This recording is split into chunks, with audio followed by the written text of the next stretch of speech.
ಭೂನಿ ಪ್ರಪಂಚ ಮುಮುಕ್ಷು ಜನಾಲಾಗಿ ಅಧ್ಯಾತ್ಮ ಚರ್ಚಾ ಕರೋನಿ ಬಹುಲೋಕಜೆ ಮೇಳವೀತಿ ನಮಸ್ಕಾರತ್ಯ ಬ್ರಹ್ಮಚೈತನ್ಯ ಮೂರ್ತಿ ಸದ್ಗುರುನಾಥ ಮಹಾರಾಜ್ ಕಿ ಜೈ ಜೈ ಜೈ ರಘುವೀರ.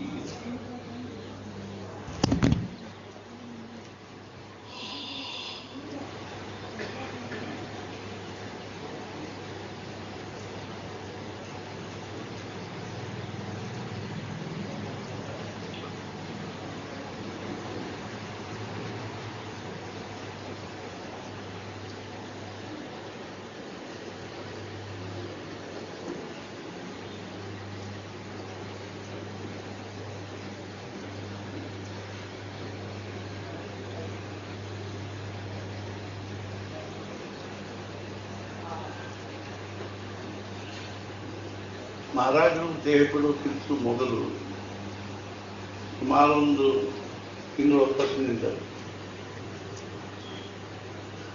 ಅವ್ರ ಕಡೆಗೆ ಲೋಕಮಾನ್ಯ ತಿಲಕರು ಸಂಪಾದನೆ ಮಾಡಿರ್ತಕ್ಕಂಥ ಕೇಸರಿ ಪತ್ರಿಕೆ ಬರ್ತಿತ್ತು. ಅದು ಪಾಕ್ಷಿಕಿತ್ತು, 15 ದಿವಸಕ್ಕೆ ಒಂದು. ಅದನ್ನು ಭಾವುಸಾಹೇಬ್ರ ಕಡೆಯಿಂದ ಓದಿಸ್ತಿದ್ರು. ಓದಿಸಿ ಅದರೊಳಗಿನ ವಿಚಾರಗಳನ್ನು ಕೇಳ್ತಿದ್ರು. ಸುಮಾರೊಂದು 2-3 ತಿಂಗಳುಗಳಿಂದ ಮಹಾರಾಜ ಕೇಳಿಕತ್ತಿದ್ರು, ಭಾವುಸಾಹೇಬ್ ಎಲ್ಲಾದ್ರೂ ಯುದ್ಧ ವಗೇರೆ ಆಗುವವ ಏನು? ಭಾವುಸಾಹೇಬ್ ಇಲ್ರಿ ಮಹಾರಾಜ. ಅದರ ಜೊತೆಗೇನೆ ಮಹಾರಾಜರು ದೇಹ ಬಿಡೋ ವಿಚಾರವೂ ಸಹಿತ ಸೂಕ್ಷ್ಮವಾಗಿ ಹೇಳ್ತಾನೆ ಇರ್ತೀವಿ. ನಾವಿನ್ನು ಬೇಗನೆ ನೈಮಿಷಾರಣ್ಯಕ್ಕೆ ಹೋಗೋರಿದ್ದೀವಿ ಅಥವಾ ರಾಮರಾಯ ನಮ್ಮನ್ನು ಕರೀಲಿಕತ್ತಾರೆ. ಎಲ್ಲಿವರೆಗೂ ಅಂದ್ರೆ ಮಹಾರಾಜ ದೇಹ ಬಿಡೋಕ್ಕಿಂತ 4 ದಿವಸ ಮುಂಚೆ ಕುಂದಾವಲಿಯಲ್ಲಿ ಕಾಳೆ ಅನ್ನೋರು ಮಹಾರಾಜರಿಗೆ ಪ್ರಸಾದಕ್ಕೆ ಬರ್ಲಿಕ್ಕೆ ಹೇಳಿದ್ರು. ಮಧ್ಯಾಹ್ನ ಅವರೊಂದು ಖೋಲಿ ಮಾಡಿಕೊಂಡಿರ್ತಿದ್ರು. ನಮ್ಮ ಮನೆಗೆ ಪ್ರಸಾದ. ಮಹಾರಾಜರು ನನ್ನ ಪ್ರಕೃತಿ ಸರಿ ಇಲ್ಲ, ಮಹಾರಾಜರ ಪ್ರಕೃತಿ ಬಹಳಷ್ಟು ಹಣ್ಣಾಗಿ,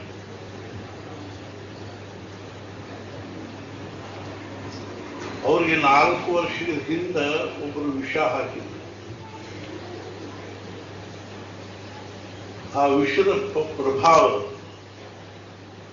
ಎಷ್ಟು ತೀವ್ರ ಆಗಿತ್ತು ಅಂದ್ರೆ ಅವ್ರಿಗೆ ಅದರಿಂದ ಅದನ್ನ ಸೇವನೆ ಮಾಡಿ ಬಂದ ಕೂಡಲೇ ಅವರು ತಮ್ಮ ಮನೆ ಊಟಕ್ಕೆ ಕರೆದ ಹೇಳಿದ್ರು. ಅದನ್ನು ಸೇವನೆ ಮಾಡಿ ಬಂದ ಕೂಡಲೇ ಅವ್ರ ಹೊಟ್ಟೆಲ್ಲ ಬಗ ಬಗ ಬಗ ಉರಿಲಿಕ್ಕೆ.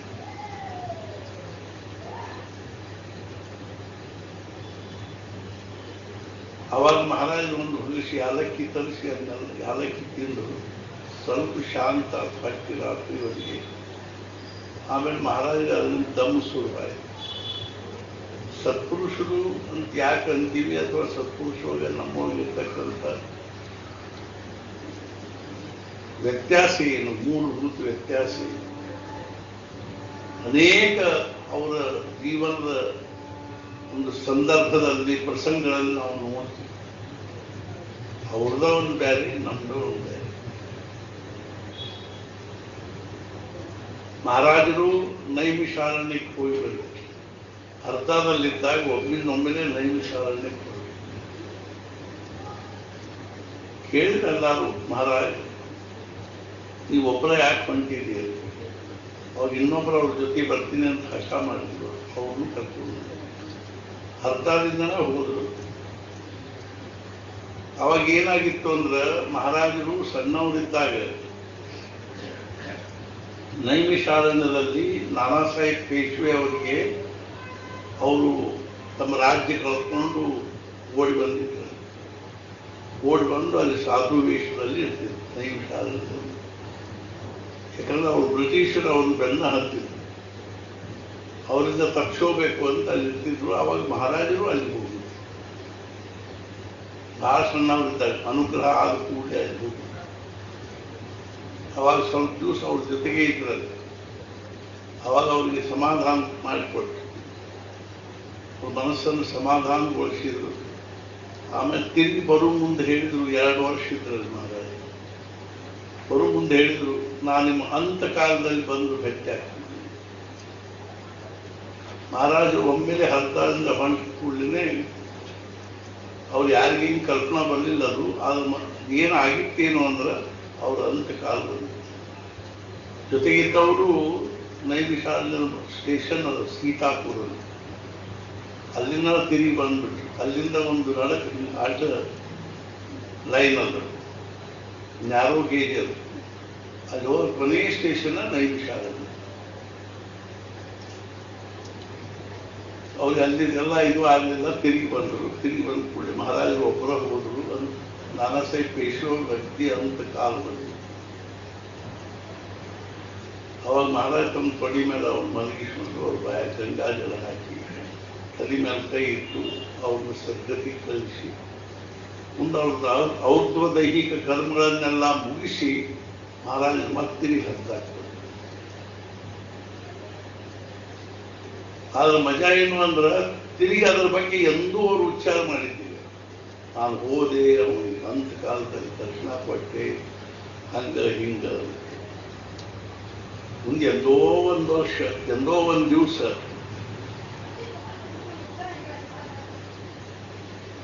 ಅಣ್ಣಾ ಸಾಹೇಬ್ ಘಾಣೇಕರ್ ಅವ್ರ ಮನೆಯೊಳಗೆ ರಾತ್ರಿ ಉಪಹಾರ ಕೂತಾಗ ಸಹಜ ಕೇಳಿದ್ರು. ಅವತ್ತು ಒಮ್ಮೆಲೆ ನಾನು ನೈಮಿಷಾರಣ್ಯಕ್ಕೆ ಯಾಕೆ ಓಡಿ ಬರ್ತೇನೆ, ಯಾಕೆ ಎಷ್ಟೋ ವರ್ಷದ ಮೇಲೆ ತನಕ ಅವ್ರ ಬಾಯಿ ಬಿಟ್ಟು ಹೇಳಿದ್ದಿಲ್ಲ. ನಾವು ಅಲ್ಲಿಂದನ ಫೋನ್ ಮಾಡ್ಕೋತ ಬರ್ತೀವಿ, ನಾವು ಹಿಂಗೆ ಮಾಡಿ ಬಂದ್ವಿ, ನಾವು ಹಂಗೆ ಮಾಡಿ ಬಂದ್ವಿ, ಹಿಂಗ. ಅವಾಗ ಅವ್ರು ಹೇಳಿ, ನಾನಾ ಸಾಹೇಬ್ ಪೇಶ್ವೆಗೆ ನಾನು ಮಾತು ಕೊಟ್ಟಿದ್ದೆ. ಹೆಂಗೋ ಹಂಗವರು ಮುಂದೆ 4 ವರ್ಷ ದಮ್ ಅನುಭವಿಸಿದರೆ ಒಂದು ದಿವಸ ಅವ್ರ ಬಾಯಿಗೆ ಬಂದಿಲ್ಲ. ಆ ಮನುಷ್ಯ ವಿಷ ಕೊಟ್ಟಿದ್ದಕ್ಕೆ ನನ್ನ ದಮ್ ಮಾತು. ಬೆಳತನಕ ಹಿಂಗೆ ಗಾದಿ ಮೇಲೆ ಕೈ ಇಟ್ಕೊಂಡು ನಿಂತ್ಕೊಂಡು ಕೆಮ್ಕೋತನ ದಮ್ಮು ಇದನ್ನ ಮಾಡ್ಕೋತಾನೆ ಅವ್ರ ರಾತ್ರಿ ಕಳೀತು. ನಿಂತ ಅವ್ರ ಕಾಲು ಇಷ್ಟು ಬಾದಿತ್ತು. ಆದ್ರೆ ಒಂದು ದಿವಸ ಅವ್ರ ಬಾಯಿಗೆ ಬಂದಿತ್ತು. ನಾವು ದಿವಸಕ್ಕೆ ಎಷ್ಟು ಸಲ ಅಂತಿದ್ದೆ, ನಮ್ಗೆ ವಿಷ ಹಾಕಿದ ಅದಕ್ಕೆ ನಮ್ಗೆ ಹಿಂಗಾದ. ಇದನ್ನು ನಮ್ಮ ಮಟ್ಟ ತೋರಿಸ್ತದೆ. ಮಹಾರಾಜನೊಬ್ಬರು ಕೇಳಪ್ಪ, ಪರಮಾರ್ಥ ಅಂದ್ರೆ ಏನು? ಮಹಾರಾಜ ಹೇಳಿದ್ರು, ನಿಮ್ಮ ಪ್ರತಿಕ್ರಿಯಾನ ಪರಮಾರ್ಥದ ಒಂದಿದು ಥರ್ಮಾಮೀಟರ್. ನಿಮ್ದು ಪ್ರತಿ ಕ್ಷಣಕ್ಕೆ ನಿಮ್ದೊಂದು ಪ್ರತಿಕ್ರಿಯೆ ಬರ್ತದೆ. ಪ್ರತಿಯೊಂದರ ಬಗ್ಗೆ ನಿಮ್ದು ಏನು ಉತ್ತರ ಬರ್ತದೆ ಅಥವಾ ಅದ್ರ ಬಗ್ಗೆ ಪ್ರತಿಕ್ರಿಯೆ ಬರ್ತದೆ, ರೆಸ್ಪಾನ್ಸ್ ಬರ್ತದೆ. ಅದ ನಿಮ್ಮ ಪರಮಾರ್ಥದ ಮಟ್ಟವನ್ನು ತೋರಿಸ್ತದೆ.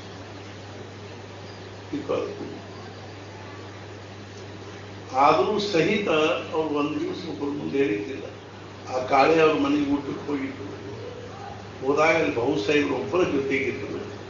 ಕಾಳೆ ಅವರು ಅವ್ರ ಹೆಂಡತಿ ಒಳಗಿದ್ದಾಗ ಮಹಾರಾಜ ಬಹುಸಾಹೇಬ್ ನಾಳೆ ಸೋಮವಾರ ಬೆಳಿಗ್ಗೆ ನಾವು ಹೋಗ್ತೀವಿ ಅಂತ ಗುರುವಾರ ದಿವಸ ಹೇಳಿದ್ವಿ.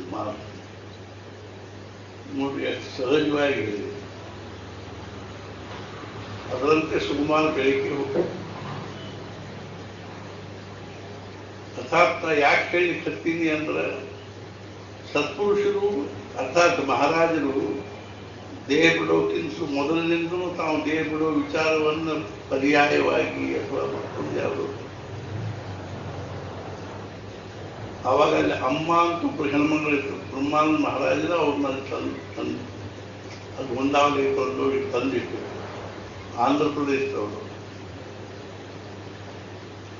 ಅವ್ರು ಕೇಳಿದ್ರು, ಮಹಾರಾಜ್ ನೀವು ಹಿಂಗೆ ದೇಹ ಬಿಡೋ ವಿಚಾರವೂ ಹೇಳ್ತೀರಿ, ಮತ್ತೆ ಎಲ್ಲರೂ ಯುದ್ಧ ಆಗ್ಲಿಕ್ಕೂ ಅಂತೂ ಕೇಳ್ತೀವಿ. ಮತ್ತೆ ಅಂಥ ಪದ ಯುದ್ಧ ಆಗೋವಿದ್ರೆ ನೀವು ದೇಹ ಬಿಡೋ ವಿಚಾರ ಯಾಕೆ ಮಾಡಿ? ಅವಾಗ ಮಹಾರಾಜ ಹೇಳಿದ್ರು, ಬಹುಸಾಹೇಬ್ ಸಾಮಾನ್ಯ ಜನರಿಗೂ ಸತ್ಪುರುಷರಿಗೂ ವ್ಯತ್ಯಾಸ ಏನು ಅಂದ್ರೆ, ಸಾಮಾನ್ಯ ಜನರು ತೀರ್ಕೊಂಡ್ರು ಅಂದ್ರೆ ಅವ್ರು ಮುಗೀತು. 14ನೇ ದಿವಸ ಗುಂಡಿ ಹೊಡೆದಿವಿ ಅಂದ್ರೆ 15ನೇ ದಿವಸ ನನಗೆ ಸಹಿತ ಆಗುವುದು.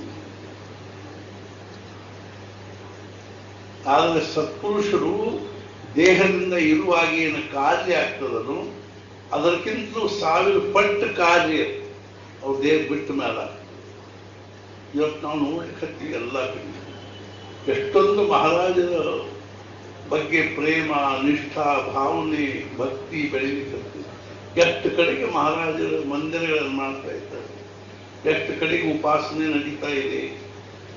ನಮಗ ಅತ್ಯಂತ ಸಂತೋಷ ಅನಿಸುವಂಥ ವಿಷಯ ಏನು ಅಂದ್ರೆ, ನಾನೀಗ 84ನೇ ಜನವರಿ 26ನೇ ತಾರೀಕಿಗೆ ಬಂದೆ. ಅವಾಗ ನಮ್ಮ ಕರ್ನಾಟಕದಲ್ಲಿ ಎಲ್ಲೆಲ್ಲೋ ಯಾರ್ಯಾರ್ದೋ ಮನೆಯಲ್ಲಿ ಒಂದೊಂದು ಜಪಮಾಲೆ ಇರ್ತಿದ್ವಿ.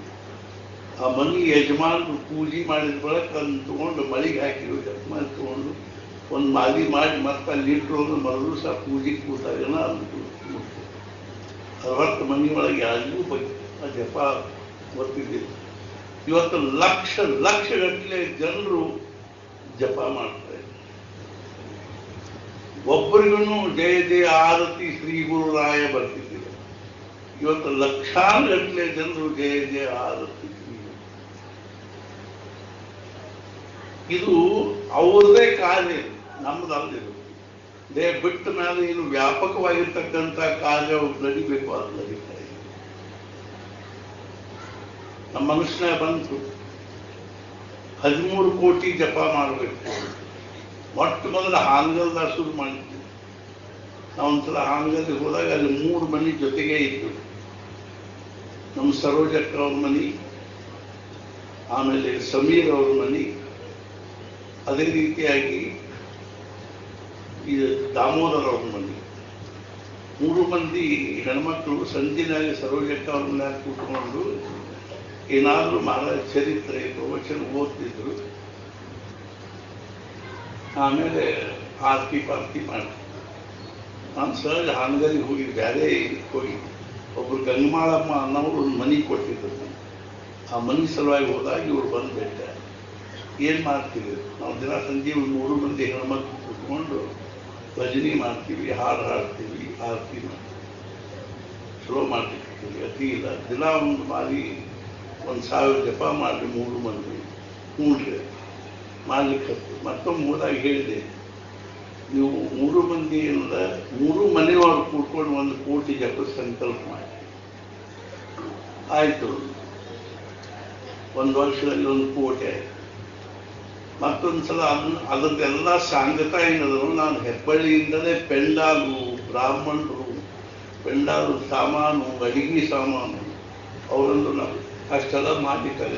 ನಾನು ದಿಕ್ಕ ಹಾಕೊಂಡು ಊಟಕ್ಕೆ ನಾವೆಲ್ಲ ಸಾಮಾನು ತೊಗೊಂಡ್ಬರ್ತೀವಿ, ಮಾಡ್ತೀವಿ. ಅವ್ರ ಮನೆ ಮುಂದೆ ಪೆಂಡಾಲ್ ಹಾಕಿ ಹೋಮ ಮಾಡಿ, ಉಳ್ಳ ಮಾಡಿ, ಹೋಮ ಮಾಡಿ.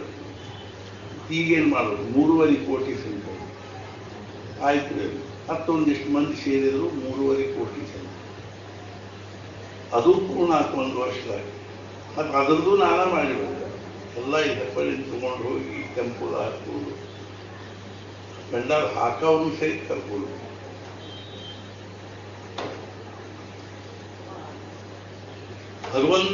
ಸದ್ಗುರುಗಳದ್ದು ಭಗವಂತನ ಉಪಾಸನೆ ಎಲ್ಲಾದ್ರೂ ನಡಿ. ಈಗ ಮಾರುತಿ ಉಪಾಸನೆ ಎಲ್ಲಾದ್ರೂ ನಡಲಿ. ಮಾರುತಿ ನಮ್ಮವಲ್ಲ, ಹನುಮಪ್ಪ ನಮ್ಮವ ಇದ್ದಾನೆ. ನಾನು ಅವನನ್ನು ದಿನ ಪೂಜಿಸ್ತೀನಿ, ಆರಾಧಿಸ್ತೀನಿ ಅಂದಾಗ ನಾವು ಎಲ್ಲಿದ್ರು ಅತಿ ವೈಭವ, ನನ್ನ ಒಂದು ವಿಚಾರ ಮಟ್ಟಕ್ಕನುಸಾರ ಅವನಿಗೆಲ್ಲ ವೈಭವದಿಂದ ನಡೀಬೇಕು ಅಂತ ನಮ್ಮ ಕಲ್ಪನೆ. ಹಂಗಾಗಿ ಮಾಡಿ ಬಂದ್ಕೊಂಡು 13 ಕೋಟಿ ಸಂಕಲ್ಪ ಮಾಡಿಸಿ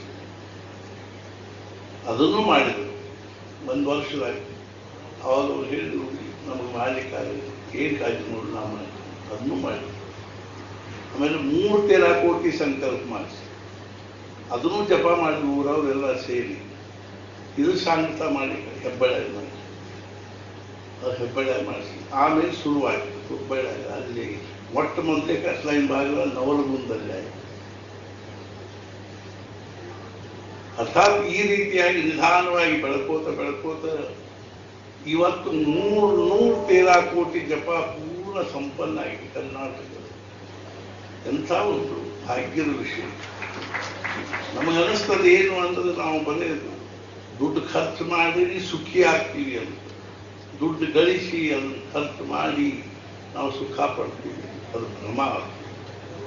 ಭಗವಂತನ ನಾಮಸ್ಮರಣೆಯಿಂದ ನಾನು ಎಷ್ಟು ಸುಖಿ ಆಗ್ತೀನೋ ಅಷ್ಟರಿಂದ ಈ ಪ್ರಪಂಚದ ಯಾವುದೇ ವಸ್ತು ವ್ಯಕ್ತಿ ಪರಿಸ್ಥಿತಿಯಿಂದ ಆಗಂಗಿಲ್ಲ ಅನ್ನೋ ಮನವರಿಕೆ ಆದಾಗಲೇ ನಮ್ಗೆ ನಾಮದ ಬಗ್ಗೆ ನಿಜವಾದ ಶ್ರದ್ಧಾವು. ಇವಾಗ ನಮ್ಮ ಮನಸ್ಥಿತಿ ಏನದಂದ್ರೆ ದುಡ್ಡಿನಿಂದ ನಾನು ಎಷ್ಟು ಸುಖಿ ಆಗ್ತೀನೋ ಅಷ್ಟು ಈ ನಾಮಸ್ಮರಣೆ, ಹನುಮಾನ್ ಚಾಲೀಸ, ಈ ಒಂದು ಇದರಿಂದ ನಾನು ಆಗುವುದಿಲ್ಲ ಅಂತ.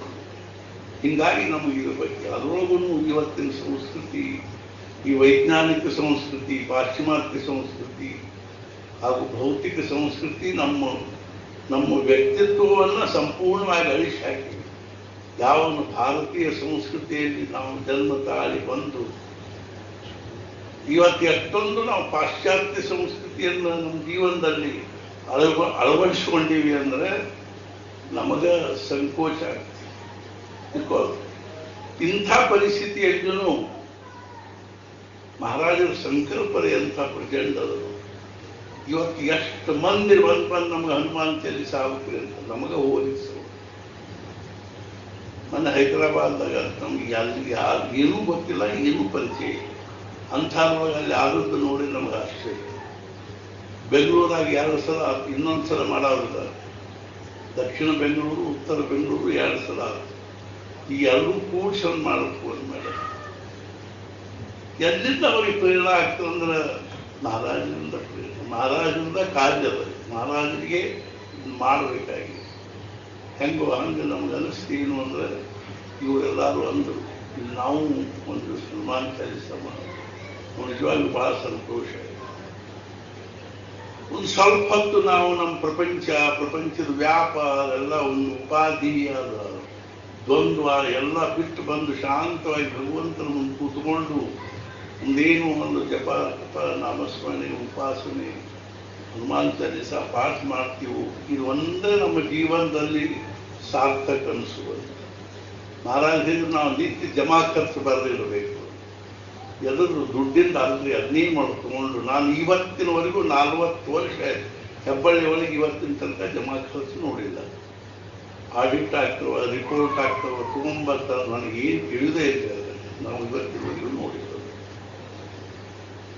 ಅದ್ರೊಳಗೆ ಏನಾಗ್ಬೇಕಾದ್ರೊಳಗೆ ಎಷ್ಟು ಜಮಾ ಆದ್ರೆ ಎಷ್ಟು ಖರ್ಚಾಗೋದು, ನಮ್ಮ ಪ್ರಾರಬ್ಧಕ್ಕೆ ಎಷ್ಟು ಪ್ರಾರ್ಥ.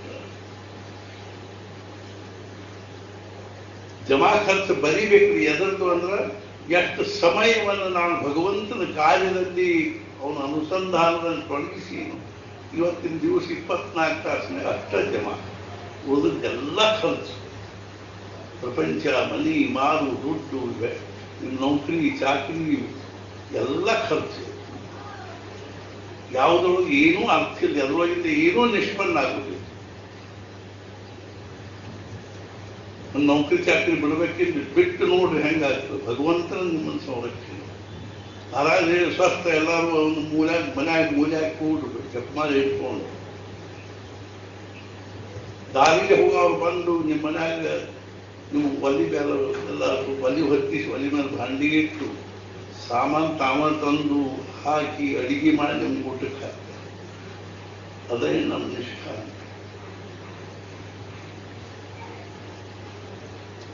ನಮಗೆ ಇನ್ನೊಂದು ಅವ್ಯಕ್ತವಾಗಿರ್ತಕ್ಕಂಥದ್ದು ಒಂದು ಶಕ್ತಿ ವಿಶ್ವದಲ್ಲಿ ಕಾರ್ಯ ಮಾಡಲಿಕ್ಕತ್ತಿಲ್ಲ ಅನ್ನೋದು ಕಲಿಯಲಿಕ್ಕೆ. ಮಹಾರಾಜ ಹೇಳಿದ್ರು, फक्त तुम्ही उपासनेकडे लक्ष द्या, मी पैसे पाऊस पाडतो. ನಾ ಹೆಬ್ಬಳ್ಳಿಯಾಗ 40 ವರ್ಷದಿಂದ ಒಬ್ಬರು ಮುಂದೆ ನಿಂತು ಒಂದು ಪೈಸೆ ಕೇಳಿ. ಇವತ್ತು ಕೋಟಿಗಟ್ಟಲೆ ಕೆಲಸ ನಡೆದ. ನಿನ್ನೆ ಸರ್ ಕೇಳಿ ನಮ್ಮ ಹುಡುಗನ ರಾಜುನ ಇವತ್ತು ಪೇಮೆಂಟ್ ಎಷ್ಟಾಗ್ತದೆ. ಸಹಸಾ 1.5 ಲಕ್ಷ ಪೇಮೆಂಟ್ ಆಗ್ತದೆ ಪ್ರತಿ ವಾರ. ಇವತ್ತು 1,25,000 ಆಗಿದೆ. ಆಳುಗಳು ಕಡಿಮೆ ಇತ್ತು. ನಮಗೇನು ಅದ್ರ ಬಗ್ಗೆ ಒಂದು ಚೂರು ಇರುವಾಗ ಯಾಕೆ ಆಗ್ಬೇಕು? ನಮಗೆ ನಾವು ಏನಿದ್ದೀವಿ? ನಾವು ನಿಮಿತ್ತ ಮಾತ್ರ ಇದ್ದೀವಿ. ದುಡ್ಡು ಎಣಿಸ್ಕೊಡೋದು ಅಂದ್ರೆ ನಮ್ಮ ಕೈಯಾಗ, ಕೊಡೋದು ತಗೊಳ್ಳೋದು ಎಲ್ಲ ಭಗವಂತನ ಕೈ. ಮೊನ್ನೆ ನಮ್ಮ ಗಾಡಿ ಒಳಗೆ ಬರ್ಲಿಕ್ಕತ್ತಿದ್ವಿ, ಕಿಯಾ ಗಾಡಿ ಒಳಗೆ ಆಕ್ಸಿಡೆಂಟ್ ಆಯ್ತು. ಈ ಒಂದು ಗ್ಯಾರೇಜಿಗೆ ಬಿಟ್ರೆ ಅವ್ರು ದೀಪಕ್ಕೆ ಬಿಟ್ರೆ ಅವರು ಹೇಳಿದ್ವಿ 3.5 ಲಕ್ಷ ರೂಪಾಯಿ ಖರ್ಚು ಬರ್ತದೆ. ಅದೇ ಸಹಜ ಒಂದು ಟ್ರಕ್ ಹಿಂಗೆ ತರ್ಕೊಂಡು ಇದೇ ನಮ್ಮ ಜೀವನದೊಳಗೆ ಏನು ಬಹಳ ದೊಡ್ಡ ನಾವು 24 ತಾಸು ತಲೆ ಒಳಗೆ ಇಟ್ಕೊಂಡು ಬಹಳ ವಿಚಾರ ಮಾಡುವಂಥ ವಿಷಯ ಅಲ್ಲ. ಅದ್ರ ಬಗ್ಗೆ ನಾವು ತಲೆ ಕೆಡಿಸುವಂಥ ಪ್ರಶ್ನೆ. ಎದ್ರ ಬಗ್ಗೆ ಕೆಡಿಸ್ಕೋಬೇಕು, ಅದ್ರ ಬಗ್ಗೆ ಕೆಡಿಸೋವಲ್ವಿ. ನಮ್ದು 24 ತಾಸಿನಾಗ ಎಷ್ಟು ಸಮಯ ವ್ಯರ್ಥ ಆಗ್ಲಿಕ್ಕತ್ತೆ ಅನ್ನೋ ಕಡೆ ಲಕ್ಷ್ಯ ಇಲ್ಲ. ನಮ್ಗೆ ಭಗವಂತನಿಂದ ವಿಮುಖಾಗಿ ಆಯುಷ್ಯ ಕಳೀಲಿಕ್ಕತ್ತೀವಿ ಅನ್ನೋ ಕಡೆ ಲಕ್ಷ್ಯ ಇಲ್ಲ.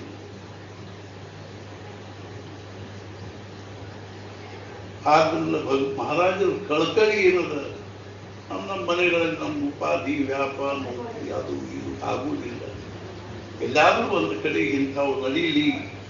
ನಿನ್ನ ಮನೆ ಬೆಳಗಾವದವ್ರಿಗೆ ಹೇಳಿ ಬಂದೆ, ಬೆಳಗಾವದ ಪ್ರತಿಯೊಂದು ಏರಿಯಾದಲ್ಲಿ ಹನುಮಾನ್ ಚಾಲಿಸ ಪಾಸ್ ಮಾಡಿದ್ದೀವಿ. ಅಲ್ಲಿ ಪೂರ್ತಿ ಕ್ಯಾಪ್ ಆಗುತ್ತೆ. ಎಲ್ಲಾ ಕಡೆಗೂ ಅಡ್ಡಾಡಿ ಅಷ್ಟು ನಗರ ನಗರ ನಗರ ನಗರ ಅಂತಿರ್ತಾವೆ. ಶಾಂತಿನಗರ, ಆ ನಗರ, ಈ ಎಲ್ಲಾ ನಗರಗಳಲ್ಲಿಯೂ ಹನುಮಾನ್ ಚಾಲಿಸ ಪಾಸ್. ಬೆಂಗಳೂರಾಗ ಹೇಳಿದೆ, ಎಲ್ಲಿ ಎಲ್ಲಿ ಮಾಡೋದಿರ್ತಾರೆ. ಅರ್ಥಾತ್ ಏನು ಅಂದ್ರೆ ಎಲ್ಲ ಕಡೆಗೆ ಇದಾಗುತ್ತೆ, ಒಂದು ವಾತಾವರಣ ಬೇರೆ. ಅದರಿಂದ ಇಲ್ಲಿ ಬಂದವರಿಗಂತೂ ಸಮಾಧಾನ ಆಗೇ ಆಗ್ತದೆ. ಅದೇ ರೀತಿ ಸುತ್ತಲೂ ವಾತಾವರಣದೊಳಗೆ ಅದೊಂದು ಇವತ್ತು ಮುಂಜಾನೆ ಹೇಳಿದ್ನಿ, ಮುಂಜಾನೆ ಯಥಾ ವೃಕ್ಷಸ್ಯ ಸಂಪುಷ್ಪಿತಸ್ಯ ದೂರಾದ್ಗಂಧೋ ವಾತಿ ಏವಂ ಪುಣ್ಯಸ್ಯ ಕರ್ಮಣೋ ದೂರಾದ್ಗಂಧೋ ವಾತಿ. ಒಂದು ಹೂವಿನ ಮಲ್ಲಿಗೆ ಬಳ್ಳಿ ಹಚ್ಚಿದ್ವಿ ನಮ್ಮ ಹಿತ್ತಲ್ದಾಗ, 4 ಗಾಡೆವ. ಆ ಮಲ್ಲಿಗೆ ಬಳ್ಳಿ ಸಮೃದ್ಧವಾಗಿ ಬೆಳೆದಾಗ ತುಂಬ ಹೂವಾದವು. ಹೂ ಹಾಕುವ ಸುವಾಸನೆ ಹೆಂಗೆ ಎಲ್ಲ ಕಡೆಗೂ ಹರಡ್ತದ. ಹಂಗೆ ಎಲ್ಲಾರು ಒಂದ್ ಕಡೆ ಕೂತು ನಾವು ಒಂದು 10 ಸಲ ಹನುಮಾನ್ ಚಾಲಿಸ ಅಂದ್ವಿ, ಒಂದು 5 ಮಾಲಿ ಜಪ ಮಾಡಿದ್ವಿ. ಆ ಪುಣ್ಯ ಕರ್ಮ ನಿರ್ಮಾಣ ಆಗ್ತದನು. ಹರಿಮುಖೆ ಮಣ ಹರಿಮುಖೆ ಮಣ ಪುಣ್ಯಾಚಿ ಗಣನ ಕೋಣ ಕರಿಯ. ಇವ್ರು ಮಂತ್ರ ಹೇಳ್ಬೇಕಾದ್ರೆ ಹೇಳ್ತಾರೆ ಕೊನೆಗೆ, ಯಶಸ್ಮೃತ್ಯ ಬಿಡಿಸ್ರಿ ಅಂತ. ಏನದ ಅರ್ಥ? ಯಶಸ್ಮೃತ್ಯ ಚ ನಾಮ ಉಕ್ತ್ಯ. ಯಾರು ಸ್ಮರಣೆ ಮಾಡುವುದರಿಂದ, ಯಾರು ನಾಮವನ್ನು ಉಚ್ಚಾರ ಮಾಡುವುದರಿಂದ, ಯಶಸ್ಮೃತ್ಯ ಚ ನಾಮೋಕ್ತ್ಯ ತಪೋ ಯಜ್ಞ ಕ್ರಿಯಾದಿಶು. ತಪಸ್ಸಿರ್ಲಿ, ಯಜ್ಞ ವರ್ಷಾನುಗಟ್ಟಲೆ ಯಜ್ಞ ಮಾಡಿ ಕೊನೆಗೆ ಏನದ ಯಶಸ್ಮೃತ್ಯ ಚ ನಾಮೋಕ್ತ್ಯ ತಪೋ ಯಜ್ಞ ಕ್ರಿಯಾದಿಶು ಸರ್ವಂ ಸಂಪೂರ್ಣತಾಂ ಯೇತಿ ಸದ್ಯೋ ವಂದೇ ತಮಚ್ಯುತಂ. ಅವನೊಂದು ನಾಮ ಕೊನೆ ಅಂತಾರೆ, ಅಚ್ಯುತಾಯನ್ಮ ಅನಂತಾಯನ್ಮ ಗೋವಿಂದಾಯನ್ಮ ಅಚ್ಯುತಾನಂತ ಗೋವಿಂದೇಭ್ಯೋ ನಮಃ. ಸ್ವರ ವರ್ಣ ಕ್ರಿಯಾ ಲೋಪ ಪ್ರಾಯಶ್ಚಿತ್ತಾರ್ಥಂ ನಾಮತ್ರಯ ಜಪಮಹಂಕರಿಷೇ. ಅಚ್ಯುತಾಯನ್ಮ ಅನಂತಾಯನ್ಮ ಗೋವಿಂದಾಯನ್ಮ ಅವರೇ 3 ನಾಮದಾಗ ನೀವು ಒಂದೇನು ಇದನ್ನು ಮಾಡಿದ್ರಿ, ಒಂದು ಅನುಷ್ಠಾನ ಮಾಡಿದ್ರಿ. ಅದರೊಳಗಿಂದು ಸ್ವರ ಆಗಲಿ, ವರ್ಣ ಆಗಲಿ, ಅಕ್ಷರ ಆಗಲಿ, ಕ್ರಿಯೆ ಆಗಲಿ ಏನಾದರೂ ತಪ್ಪಿದ್ರೆ ಅದು ನ್ಯೂನತಾ, ಸಂಪೂರ್ಣತಾ ಅಂಶ. ಅದು ನ್ಯೂನತೆ ಅನ್ನೋದು ಪೂರ್ಣ ಆಗ್ತದೆ. ನಮ್ಗಿದ್ರ ಅರ್ಥನೇ ಗೊತ್ತಿತ್ತು, ಮರ್ಮನೇ ಗೊತ್ತಿತ್ತು ಅಂತ. ಯಶಸ್ಮೃತ್ಯ ಬಿಡಿಸಿಬಿಡ್ರಿ ಅಂತ. ಯಶಸ್ಮೃತ್ಯ ಬಿಡಿಸುವುದಂದ್ರೆ ಏನದ ಅರ್ಥ? ಆ ನಾಮದಲ್ಲಿ ಎಂಥ ಶಕ್ತಿ.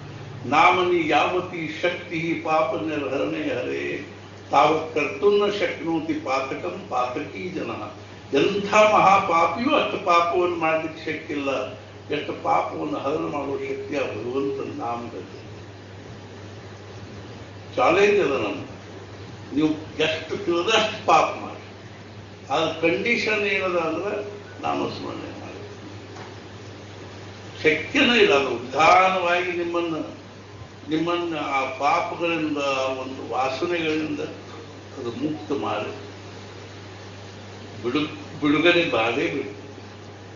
ಅಪಿಚೇತ್ ಸುದುರಾಚಾರೋ ಭಜತೆ ಮಾಮನನ್ಯ ಭಾಗ ಸಾಧುರೇವ ಸಮಂತವ್ಯ ಸಮ್ಯಕ್ ವ್ಯವಸ್ಥಿತೋ ಸಹ ಕ್ಷಿಪ್ರಂ ಭವತಿ ಧರ್ಮಾತ್ಮ ಶಶ್ವಚ್ಛಾಂತಿಂ ನಿಗಚ್ಚತಿ ಕೌಂತೆಯ ಪ್ರತಿಜಾನಿ ನಮೇ ಭಕ್ತ. ಭಗವಂತ ಹೇಳ್ತಾನೆ ಭಗವದ್ಗೀತಾ. ಅಪಿಚೇತ್ಸು ದುರಾಚಾರ, ಸುದುರಾಚಾರ ಅಂದ್ರೆ ಕೆಟ್ಟ ದುರಾಚಾರ, ಅತ್ಯಂತ ದುರಾಚಾರ್ಯ. ಭಜತೆ ಮಾಮನನ್ಯ ಭಾಗ ಮನುಷ್ಯನ ನಿರ್ಧಾರ ಮಾಡಿದ ಇವತ್ತಿನಿಂದ ನಾನು ಯಮನ್ನ ಮಾಲಿ ಜಪ ಮಾಡೋದು. ಅಷ್ಟೇ ಯಾಕಾಗುವಲ್ಲ, ಮನಃಪೂರ್ವಕವಾಗಿ ಭಕ್ತಿಯಿಂದ ಶಾಂತವಾಗಿ ಏಕಾಗ್ರತೆ ಬೇಕಾಗಿಲ್ಲ. ಮಹಾರಾಜರು ಮನಸ್ಸು ಏಕಾಗ್ರ ಮಾಡೋ ಉಪದ್ವ್ಯಾಪದಾಗ ಬೀಳ್ಬೇಕು. ಅದೇನೋ ಸರಳ ಅಲ್ಲ. ಭಗವದ್ಗೀತಾದಲ್ಲಿ ಅರ್ಜುನ್ ಕೇಳ್ತಾನೆ, ಕೃಷ್ಣ ಚಂಚಲಂ ಹಿ ಮನಃ ಕೃಷ್ಣ ಪ್ರಮಾತಿ ಬಲವದೃಢಂ ತಸ್ಯಾಂ ನಿಗ್ರಹಂ ಮನ್ನೇ ವಾಯೋ ನಿವಸು. ಹೇ ಕೃಷ್ಣ, ಈ ಮನಸ್ಸು ಎಷ್ಟರ ಚಂಚಲದ, ಇದನ್ನು ನಿಗ್ರಹ ಮಾಡುವುದು ಅಂದ್ರೆ ಹವಾ ನಿಗ್ರಹ ಮಾಡಿದಂಗೆ, ಗಾಳಿ ನಿಗ್ರಹ ಮಾಡಿ. ಅವ ಕೃಷ್ಣನ್ ತನ್ನ ಅಸಂಶಯಂ ಮಹಾಬಾಹು ಮನೋದುರ್ನಿಗ್ರಹಂ ಚಲ. ಇದರೊಳಗೆ ಏನೂ ಸಂಶಯ ಇಲ್ಪ, ಮನಸ್ಸೇನು ಬಹಳ ದುರ್ನಿಗ್ರಹ. ಅದೇನು ಮಾಡ್ತೀವಿ? ಎರಡೇ ಉಪಾಯ. ಅಭ್ಯಾಸ ಏನು ತಕ್ಕಂತೆಯ ವೈರಾಗ್ಯ ಅಂತ ಕಲಿಸ್ತೇವೆ. ಅಭ್ಯಾಸ ಮತ್ತು ವೈರಾಗ್ಯ. ಅಭ್ಯಾಸ ಅಂದ್ರೆ ಏನು ಅಂದ್ರೆ ಅಭ್ಯಾಸೋ ನಾಮ ಪುನಃ ಪುನರಾವರ್ತನಂ.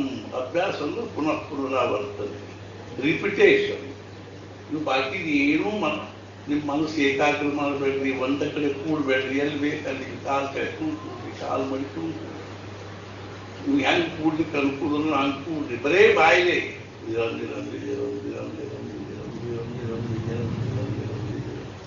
10 ನಿಮಿಷ ಕಂಟಿನ್ಯೂಸ್. ಅದು ನನಗೆ ಯಾವ ವಿಚಾರ ಬಂದ್ರು ಆ ನಾಮವನ್ನು ಅದೇನ್ ಮಾಡ್ಬೇಕು, ತಡಿವ 5 ನಿಮಿಷ ಅಂದ್ರೆ ಸರ್. ಮಾಲಿ ಯಾಕೆ ಹಿಡಿಬೇಕು ಅಂದ್ರೆ ಅದು ಒಂದಾದ್ರೂ ನಾಮ ಬರಬೇಕು ಅನ್ನೋದಕ್ಕಾಗಿ ಮಾ ಲಾತೀತಿ ಮಾಲ. ಮಾ ಅಂದ್ರೆ ನನ್ನನ್ನು, ಲಾಪ್ರಾಪಣೆ ತೆಗೆದುಕೊಂಡು ಬರ್ತಕ್ಕಂಥ ಸಾಧನೆ. ಇತ್ಲಾಗಿ ನಾನು ಹರಿದಾಡ್ತಿರ್ತೀನಿ, ಆ ನನ್ನನ್ನು ತಗೊಂಡು ಬಂದು ನಾಮದಲ್ಲಿ ತೊಡಗಿಸೋದಕ್ಕೆ ಮಾಲ. ಕೈಯಾಗಿ ಜಪ್ಪ ಹಿಡ್ಕೊಂಡು ಒಂದಾದ್ರೂ ನಾಮ ಬರ್ತಾರೆ. ಖಾಲಿ ಇದ್ದಾಗೂ ಬರಬೇಕು. ನಮ್ದು ಒಂದು 2-3 ನಾಮ ಆಗುದ್ರೆ ಬ್ರೇಕ್ ಆಗೇ ಬಿಡ್ತದೆ. ಮತ್ತೆ ಯಾವಾಗ ಎಷ್ಟೊತ್ತಿನ ಮೇಲೆ ನಾಮ ನೆನಪ. ಇದರಲ್ಲಿ ನಾವು ಏನ್ ತಿಳ್ಕೋಬೇಕು, ನನ್ನಲ್ಲಿ ವಿಸ್ಮರಣೆ ಎಷ್ಟನೇ ತುಂಬಿರ್ತಾರೆ. ಸಾಮಾನ್ಯ ಜನರಲ್ಲಿ ಸತ್ಪುರುಷರಲ್ಲಿರ್ತಕ್ಕಂಥ ಮೂಲಭೂತ ವ್ಯತ್ಯಾಸ ಏನು ಅಂದ್ರೆ, ಸಾಮಾನ್ಯ ಜನರಿಗೆ ವಿಸ್ಮರಣೆ ಸ್ವಾಭಾವಿಕದ, ಸ್ಮರಣೆಯನ್ನು ಪ್ರಯತ್ನ ಪೂರ್ವಕ ಮಾಡಬೇಕಾಗ. ಸತ್ಪುರುಷರಲ್ಲೇ ಸ್ಮರಣೆ ಸ್ವಾಭಾವಿಕದ, ವಿಸ್ಮರಣೆ ಅವ್ರಿಗೆ ಮಾಡಿಸ್ಬೇಕಾಗ್ತದೆ. ಒಂದು 5 ನಿಮಿಷ ಅವ್ರ ನಾಮದ ವಿಸ್ಮರಣೆ ಆಗುದಿಲ್ಲ. ರಾಮಕೃಷ್ಣ ಪರಮಹಂಸರು ಊಟಕ್ಕೆ ಕೂತಾಗ ಶಾರದಾ ಮನೆಯವ್ರ ಪಕ್ಕದಲ್ಲಿ ಕೂತ್ಕೊಂಡು ಅವ್ರಿಗೆ ಏನೇನಾದ್ರೂ ಸುದ್ದಿ ಕಲ್ಕತ್ತಾದಲ್ಲಿ ವೈಸ್ರಾಯ್ ಬಂದಲ್ಲ ಹಂಗೆ. ಒಂದು ದಿವಸ ವಿವೇಕಾನಂದ ಕೇಳು, ಇಂಥ ವಿಲಕ್ಷಣ ಆಧ್ಯಾತ್ಮಿಕ ವಿಭೂತಿಯವರು, ಯಾವಾಗಲೂ ಆ ಭಾವದಲ್ಲಿರ್ತಕ್ಕಂಥವ್ರು, ಅವ್ರಿಗೆ ಇಂಥವೆಲ್ಲ ಸುದ್ದಿ ಆಗ್ತದೆ ನರೇ, ಇವ್ರ ಅವಸ್ಥೆ ನನಗೆ ಗೊತ್ತದ. ಇವ್ರು ಹೆಂಗಿದ್ದಾರಂದ್ರೆ ಸ್ಪ್ರಿಂಗ್ ಇದ್ದಂಗೆ. ಒಂದು ಸ್ಪ್ರಿಂಗವನ್ನು ಮ್ಯಾಲೆ ಹಿಂಗೆ ನಾವು ಹುಕ್ಕಿ ಹಾಕಿ ಕೆಳಗೆ ಜಗ್ಗಿ ಹಿಡಿದ್ವಿ ಅಂದ್ರೆ ಇರ್ತದೆ, ಕೈ ಬಿಟ್ಟು ಅಂದ್ರೆ ಮ್ಯಾಲ್ತು. ಒಂದು ಸ್ವಲ್ಪ ಅವ್ರನ್ನ ನಾನು ಬಹಿರ್ಮುಖ ಮಾಡೋದ ಕೈ ಬಿಟ್ಟೆ, ಮತ್ತೆ ಅವ್ರ ಮನಸ್ಸು ಮ್ಯಾಲೆ ಹೋಗ್ಬಿಟ್ಟು ಊಟ ಹಿಂಗೆ ಕೂಡ್ಬಿಡ್ತದೆ. ಅದಕ್ಕೆ ನಾವು ಏನಾದ್ರು ಸುತ್ತಿ ಹೇಳ್ಕೋತ ಊಟ ಮಾಡ್ತೀವಿ. ನಮ್ಮದು ಸ್ಪ್ರಿಂಗ್ ಆಗ್ಯದ್ರಿ ಮನಸ್ಸು. ನಮ್ದು ಟ್ವಿಸ್ಟ್ ಕೆಟ್ಟಿರೋ ಸ್ಪ್ರಿಂಗ್ ಇರ್ತಲ್ಲ, ಕೆಳಗೆ ಜೋತಾಡ್ತಿರ್ತಾರೆ. ನಾನು ಹೋಗುದು ತಿಳ್ಕೋಲ್ಲ. ಮಹಾರಾಜನ ಕೇಳಿ, ಮಹಾರಾಜ ಅವ್ ಕೈಯಾಗ ಜಪ್ಪ ಹಿಡ್ಕೊಂಡು ಕೂಡಿ ಸಾಧು ಆದೇನ್ರಿ? ಹಾಗೇ ಬಿಟ್ಟ. ಅದ ಹೆಂಗದು? ನಿಮ್ಮ ಮನೆ ಪಕ್ಕದವರು ಕಾಶಿಗೆ ಹೋಗ್ಬೇಕು ಅಂತ ಈ ಎಲ್ಲ ಕಡೆಗೂ ಚಾರ್ಧಾಮ್ ಶುರುವಾಗ್ಯಾವ. ನಾವು ಚಾರ್ಧಾಮ್ ಹೋಗ್ತೀವಿ, ನಾವು ಚಾರ್ಧಾಮ್. ಜೇಥೆ ದಿಶೆ ಸದ್ಗುರು ಚರಣ तेची आम्हा गोकर्ण गोकर्णीचा महेश्वर सद्गुरुनाथ खरोखर. यानी सद्गुरुಗಳ ಚರಣಗಳವನು, ಅದ ಗೋಕರ್ಣ, ಅದ ಕಾಶಿ. ನ जावेची काशी न जावे गयेसी गुरु चिंतनावीन कोठे न जाय त्रिकाळी सदा पायी तुझेची पाय.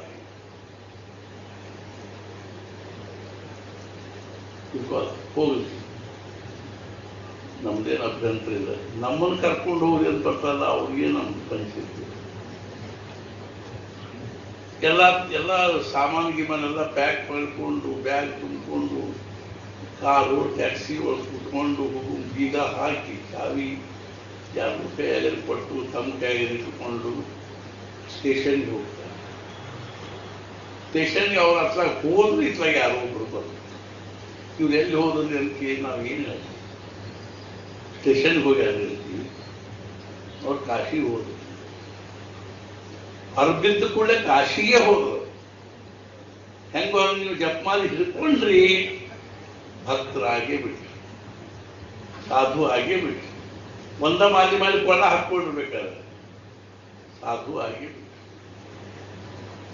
ಮುನ್ನ ಭಗವಂತನ ನಾಮದಲ್ಲಿ ಇಂಥ ಶಕ್ತಿ ಅದಲ್ಲ. ಮಹಾರಾಜ್ ಹೇಳಿದ್ರು, ಒಂದು ನಾಮದ ಒಂದು ನಾಮ ಅಂತಃಕರಣಕ್ಕೆ ಸ್ಪರ್ಶ ಆಗ್ಬಿಟ್ಟು ಜಾಗಲಿ ಕರ್ತದೆ. ನಮ್ಮನ್ನು ಅತ್ಲಾಗೆ ಎಳಿ ಕತ್ಬಿಡ್ತು. ಮಹಾರಾಜ್ ಹೇಳಿದ್ರು, ಒಂದು ಯಾವ್ದಾದ್ರು ಫ್ಯಾಕ್ಟ್ರಿ ಅಥವಾ ಗಿರಣಿ, ಹಿಟ್ಟಿನ ಗಿರಣಿ, ಪಟ್ಟಿನ ಗಿರಣಿ ಅಥವಾ ಯಾವ್ದಾದ್ರು ಗಿರಣಿ ನೋಡ್ಲಿಕ್ಕೆ ಹೋಗಿ ಅಲ್ಲಿ ಬಹಳಷ್ಟು ಚಕ್ರ ತಿರುಗಿರ್ತಾವೆ, ಬೆಲ್ಟ್ ಹಾಕಿರ್ತಾರೆ. ಅಕಸ್ಮಾತ್ ನಮ್ಮ ಲುಂಗಿ ಏನದ ಆ ಇದ್ರೊಳಗೆ ಸಿಕ್ತಿರೋದು ಬೆಲ್ಟ್ನಾಗ ಕಿತ್ತು ಒಗೆದ್ಬಿಡ್ತದೆ ನಮ್ಮ ಲುಂಗಿ. ಹೆಂಗೋ ಹಂಗೆ ನಾಮ ಅರ್ಥಾತ್ ಅಂತಃಕರಣಕ್ಕೆ ನಾಮ ಸಿಕ್ತೀವಿ ಅಂದ್ರೆ ನಾಮ ಏನ್ ಮಾಡ್ತಾ ಎಳದ್ ಹೋಗಿದ್ರು ಒಳಗೆ ಎಳ್ಕೊಂಡ್ಬಿಡ್ತದೆ. ಗಾಬರಿ ಆಗ್ಬೇಡ್ರಿ, ಮುಂದೆ ಎಳ್ಕೊಳ್ಳೋದಿಲ್ಲ. ಮುಂದೆ ಹೆಂಗ್ರಿ ಅಂತ ಎಳ್ಕೊಂಡ್ಬಿಟ್ಟು ಹೆಂಗ್ರಿ ಅದು ಭಜತೆ ಮಾಮನನ್ಯ ಬಾತ್ ಸಾಧುರೇ ಕಸ್ಮನ್ ಸಮ್ಯಕ್ ವ್ಯವಸ್ಥಿತ ವಯಸ್ಸ ಕ್ಷಿಪ್ರಂ ಭವತಿ ಧರ್ಮಾತ್ಮ. ಬೇಗನೆ ಧರ್ಮಾತ್ಮ. ಮಣ್ಣೊಬ್ಬರು ಕೇಳು, ನಾನು ಮಟನ್ ತಿಂತೀನಿ ಮತ್ತು ಇದನ್ನು ಮಾಡ್ತೀನಿ ಅಂತ, ಡ್ರಿಂಕ್ಸ್ ಮಾಡ್ತೀನಿ, ನಾಮಸ್ಮರಣೆ ಮಾಡಿದ್ರೆ ಅವಶ್ಯ ಮಾಡ್ತೀನಿ. ನಿಮ್ಮಂಥವ್ರು ಬಹಳ ಮಾಡ್ತೀನಿ. ವಿವೇಕಾನಂದರು ಅಮೆರಿಕಾದಾಗಿದ್ದಾಗ ಅವ್ರ ಗುರುಬಂಧುಗಳು ಅವ್ರಿಗೆ ಪತ್ರ ಬರೋದು. ಈ ಸಲ ರಾಮಕೃಷ್ಣ ಜಯಂತಿ ಬಹಳ ಚಂದ ಆಗ್ತದೆ. ಅಲ್ಲಿ ಕೆಲವು ಶಿಷ್ಟರು ಮೂಗುಬೂರೋದಂದ್ರೆ ಅಸಡ್ಡೆ ಪಟ್ಟರು. ಯಾಕೆ ಈ ಸಲ ವೇಶ್ಯರು ಬಹಳ ಮಂದಿ ಬಂದಿದ್ರು ಅಂತ ಅಸಡ್ಡೆ ಪಟ್ಟರು. ವಿವೇಕಾನಂದರು ರಾಮಕೃಷ್ಣರ ಅವತಾರ ಸಾರ್ಥಕ, ಪತಿತರನ್ನ ಪಾವನ ಮಾಡಲಿಕ್ಕೆ ಸತ್ಪುರುಷರ ಅವತಾರ, ಭಗವಂತನ ಅವತಾರ. ಈ ಪಾವನರನ್ನ ಪಾವನ ಮಾಡೋದು ಏನಿದೆ? ಹೆಂಗೋ ಹಂಗ saints have a past and sinners have a future. ಸತ್ಪುರುಷರು ಭೂತ ಕಾಲದಲ್ಲಿ ಅಪಾರ ಮಾಡಿ ಉಳಿದ್ಬಿಟ್ಟಿರ್ತಾರೆ. ನಾವು ಹೆಂಗಿದ್ದೀವಿ ರಿಕಾಮಿ. ನಮ್ಮ ಭವಿಷ್ಯದ ಏನೋ ಚೂಟಾರಿ ಎಷ್ಟಲ್ಲಿ 5 ವರ್ಷ 2 ವರ್ಷ ಎಷ್ಟಲ್ಲಿ ಜಾಗೃತ ಆಗ್ತದೆ. ಉತ್ತಿಷ್ಠತೆ ಜಾಗೃತ ಪ್ರಾಪ್ಯವರ. ಎಲ್ಲಿ ಹನುಮಾನ್ ಚಾಲೀಸ ನಡ್ಲಿಕ್ಕತ್ತಿದ, ಎಲ್ಲಿ ನಾಮಸ್ಮರಣೆ ನಡ್ಲಿಕ್ಕತ್ತಿದ, ಎಲ್ಲಿ ಸತ್ಸಂಗ ನಡ್ಲಿಕ್ಕತ್ತಿದ, ಅಲ್ಲಿ ಪ್ರಪಂಚದ ಎಲ್ಲ ಉಪಾಧಿಗಳನ್ನು ವ್ಯಾಪಾರಗಳನ್ನು ಲೆಕ್ಕ ತೊಗದು ಅವೇ ನಮ್ಮನ್ನು ಏನೇನು ನಮ್ಮನ್ನು ಸುಖಿ ಮಾಡ್ಲಿಕ್ಕೆ ಶಕ್ತಿ ಇಲ್ಲ. ಇವತ್ತು ಅದರೊಳಗೆ ಮುಳುಗಿದ್ರು ಮತ್ತಿಷ್ಟು ಅದರೊಳಗೆ ನಾವು ಆಳವಾಗಿ ಹೋಗ್ತೀವಿ ಹೊರತು ಅದರೊಳಗಿಂದ ಶಾಂತಿ ಇಲ್ಲ, ಸಮಾಧಾನ. ನಾವು ದೇಹವನ್ನು ಪ್ರಪಂಚಕ್ಕೆ ಕೊಟ್ಟಿವಿ, ಮನಸ್ಸು ಮಾತ್ರ ಭಗವಂತಕ್ಕೆ ಕೊಟ್ಟಿವಿ. ನಾವು ಕೆಲಸ ಭಗಿಸಿ ಮಾಡಿಕೊಂಡು ಎಲ್ಲಿ ನಡೆದಿರ್ತದೆ ಅಲ್ಲಿ ಹೋಗ್ತೀವಿ. ಯಾಕೆಂದ್ರೆ ಇವತ್ತಿನ ಪರಿಸ್ಥಿತಿ ಅದು ಸಿಗೋದು ಕಠಿಣ. ನಾವು ಸ್ವಸ್ಥ ಕೂತ್ಕೊಳ್ಳುವಂಥ ಸನ್ಮಾನ ಚಲಿಸ ಅಂತೀವಿ, ಅಂತ ಜಪ ಅನ್ನುವಂಥ ಎಲ್ಲಾದರೂ. ಮತ್ತು ಈ ಸಮೂಹದಲ್ಲೇ ಯಾಕೆ ಮಾಡಬೇಕು? ನಾವು ನಮ್ಮ ಪೂರ್ತಿಗೆ ನಾವು ನಮ್ಮ ಮನ್ಯಾಗ ಕೋಲ್ಯಾಗ ಕೂತ್ ಮಾಡಿ ನಡೀತದೆ ಖರೆ. ಅದೇನಿರ್ತದಂದ್ರೆ ನಾವು ನಮ್ಮ ಮನಸ್ಸನ್ನು ಎತ್ತಬೇಕಾಗ್ತದೆ. ಯಾರು ನಮ್ಮ ಮನಸ್ಸಿನ ಮಟ್ಟ ಎಲ್ಲಿರೋನು ಅಲ್ಲಿಂದ ನಾವು ಎತ್ತಬೇಕಾಗ್ತದೆ. ಹಿಂಗೆ ಸಮೂಹದಲ್ಲಿ ಏನಾಗ್ತದೆ, ಗ್ರೂಪ್ ಮೈಂಡ್ ತಯಾರ. ಇಲ್ಲೇನು ಒಂದು ಮನಸ್ಸು ತಯಾರಾಗ್ತದೆ, ಎಲ್ಲಾರ್ದು ಕೂಡಿದ್ದೊಂದು ಮನಸ್ಸು ಇರ್ತದೆ, ಗ್ರೂಪ್ ಮೈಂಡ್. ಅದು ಕಾಸ್ಮಿಕ್ ಮೈಂಡ್ ಇರ್ತದೆ. ಅದರೊಳಗೆ ಎಷ್ಟೋ ಮಂದಿ ಏನಿರ್ತಾರೆ, ಚಲೋ ಸಾಧನೆ ಮಾಡೋರು ಇರ್ತಾರೆ. ಅದರೊಳಗೆ ಬಹಳಷ್ಟು ತೊಡಗಿರೋರು ಇರ್ತಾರೆ. ಕೆಲವು ಬಹಳಷ್ಟು ಮಂದಿನೂ ಹಿಂಗಿರ್ತಾರಲ್ಲ, ಏನು ಅಂದ್ರೆ ಅದರೊಳಗೆ ಅಂಥ ಪರಿ ಇರ್ತಾರೆ. ಸಾಧನೆ ತೊಡಗಿದವರು ಇರುವುದಿಲ್ಲ, ಆಸಕ್ತಿ ಇದ್ದವರು ಇರುವುದಿಲ್ಲ. ಆದ್ರೆ ಚಲೋ ತೊಡಗಿದವರು ಮತ್ತು ಅದ್ರ ಬಗ್ಗೆ ಕಳಕಳಿ ಅಥವಾ ಅಭಿರುಚಿ ಇದ್ದವ್ರ ಮನಸ್ಸು ಏನ್ ಮಾಡ್ತಾರೆ, ಅವ್ರ ಮನಸ್ಸನ್ನು ತಗೊಂಡು ಮ್ಯಾಲಕ್ಕೆ. ಅದನ್ನ ಗ್ರೂಪ್ ಮೈಂಡ್ ನಲ್ಲಿ ನಮ್ಮ ಪ್ರಯತ್ನ ಇಲ್ಲದೇ ಮನಸ್ಸು ಮ್ಯಾಲಕ್ಕೆ. ಎಲ್ಲಾರ ಮನಸ್ಸು ತನ್ಮಯ ಆಗ್ತದೆ. ಆದ್ದರಿಂದ ಈ ಸಾಮೂಹಿಕ ಜಪ, ಸಾಮೂಹಿಕ ಒಂದು ಏನಾದರೂ ಒಂದು ಅನುಷ್ಠಾನ, ಉಪಾಸನೆ ಬಹಳ ಮಹತ್ವದ. ಇಷ್ಟೋ ತನಕ ನೀವೆಲ್ಲರೂ ಕೂತ್ಕೊಂಡು ಪ್ರತಿಯೊಂದು ಅಗದಿ ಬೆಳಗಿನಿಂದ ಕಾರ್ಯಕ್ರಮ ಏನೋ ಒಂದು ಬೇರೆ ಲೋಕದಾಗ ಇದ್ದೀವಿ ಅನಿಸೋ ಹಂಗಿತ್ತು. ಆದ್ರಿಂದ ನಿಜವಾಗಿ ನಾವು ಬಹಳ ಸಂತೋಷ ಆಯಿತು. ಈಗ ಹನುಮಾನ್ ಚಾಲೀಸ ಪಾಠ ನಮಗೆಲ್ಲರಿಗೂ ಸೇರುವಂತಹದ್ದು ಮತ್ತು ಅದರ ಬಹಳ ದೊಡ್ಡ ಶಕ್ತಿ ಅದು. ಹನುಮಾನ್ ಚಾಲೀಸ ನಾವು ಎಷ್ಟೋ ಸಲ ಹನುಮಂತ ವ್ರತ ಹೇಳ್ತಿರ್ತೀವಿ, ಅದ್ರೊಳಗೂ 11 ಸಲ ಹನುಮಾನ್ ಚಾಲೀಸ. ಯಾವುದೇ ನಿಮಿತ್ತದಿಂದ ಹನುಮಾನ್ ಚಾಲೀಸ ಪಾಠ ಅಲ್ಲಿ ಉತ್ತರ ಭಾರತದಲ್ಲಿ ಮುರಾರಿ ಬಾಪು ನೀರು ಮುರಾರಿ ಬಾಪು ಅಂತಿದ್ದಾರೆ.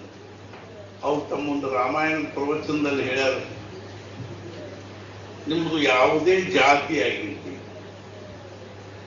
ಅಥವಾ ಯಾವುದೇ ಪಂಥ ಆಗಿರ್ಲಿ, ಪರಂಪರೆ ಆಗಿರ್ಲಿ, ಸಂಪ್ರದಾಯ ಆಗಿರ್ಲಿ,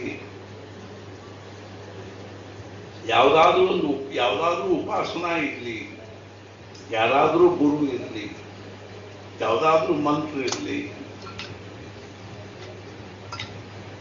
ಆದರೆ ನಿಮ್ಮ ಒಂದು ಕುಟುಂಬದ ಎಲ್ಲ ಬಾಜೂರಿಂದಲೂ ಒಬ್ಬನು ಸಂರಕ್ಷಕ ಬೇಕು, ದೈವಿ ಸಾಮರ್ಥ್ಯವುಳ್ಳಂತವ ಅಂದ್ರೆ ನೀವು ನಿಮ್ಮ ಕುಟುಂಬದ ಸಂರಕ್ಷಕರನ್ನಾಗಿ ಮಾರುತಿ ಇಟ್ಕೊಳ್ತೀವಿ. ಮಾರುತಿ ನಮ್ಮ ಕುಟುಂಬವನ್ನು ಸಂರಕ್ಷಣೆ ಮಾಡ್ತಾರೆ. ಮಕ್ಕಳು, ಮರಿ, ನಾವು ಎಲ್ಲ ಆಪತ್ಕಾಲಗಳಲ್ಲಿ ಬಂದು ನಾವು ನಮ್ಮನ್ನು ಸಂರಕ್ಷಣೆ ಮಾಡಿ ಎಷ್ಟೊಂದು ನಾವು ಅಂತ ಉದಾಹರಣೆ ಇದ್ದೇವೆ.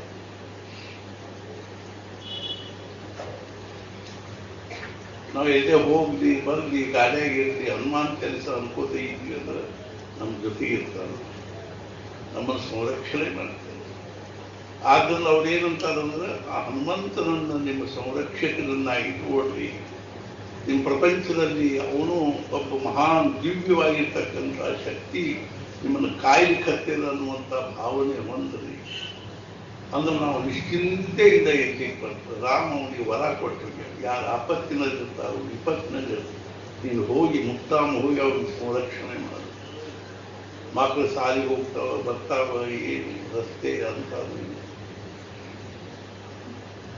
ಆದರೂ ಸಹಿತ ನಮಗೆ ಹನುಮಂತ ಮಾರುತಿಯ ಮೇಲೆ ನಮಗೆ ಪ್ರೇಮ, ಅವನಿಗೆ ನಮ್ಮ ಬಗ್ಗೆ ಒಂದು ಪ್ರೇಮ ಇದ್ದದ್ದಾದರೆ ಮಕ್ಕಳದಾಗ ಯಾರು PSI ಬಂದಿತ್ತು, ರಿಟೈರ್ಡ್ PSI ಬೋರ್ಡ್. ನಮ್ಮ ಹುಡುಗರು ಸಾರಿ ಹೊಂಟಿತ್ತು, ಏನೋ ಒಂದು ಆಕ್ಸಿಡೆಂಟ್ ಆದ ಸಾವು.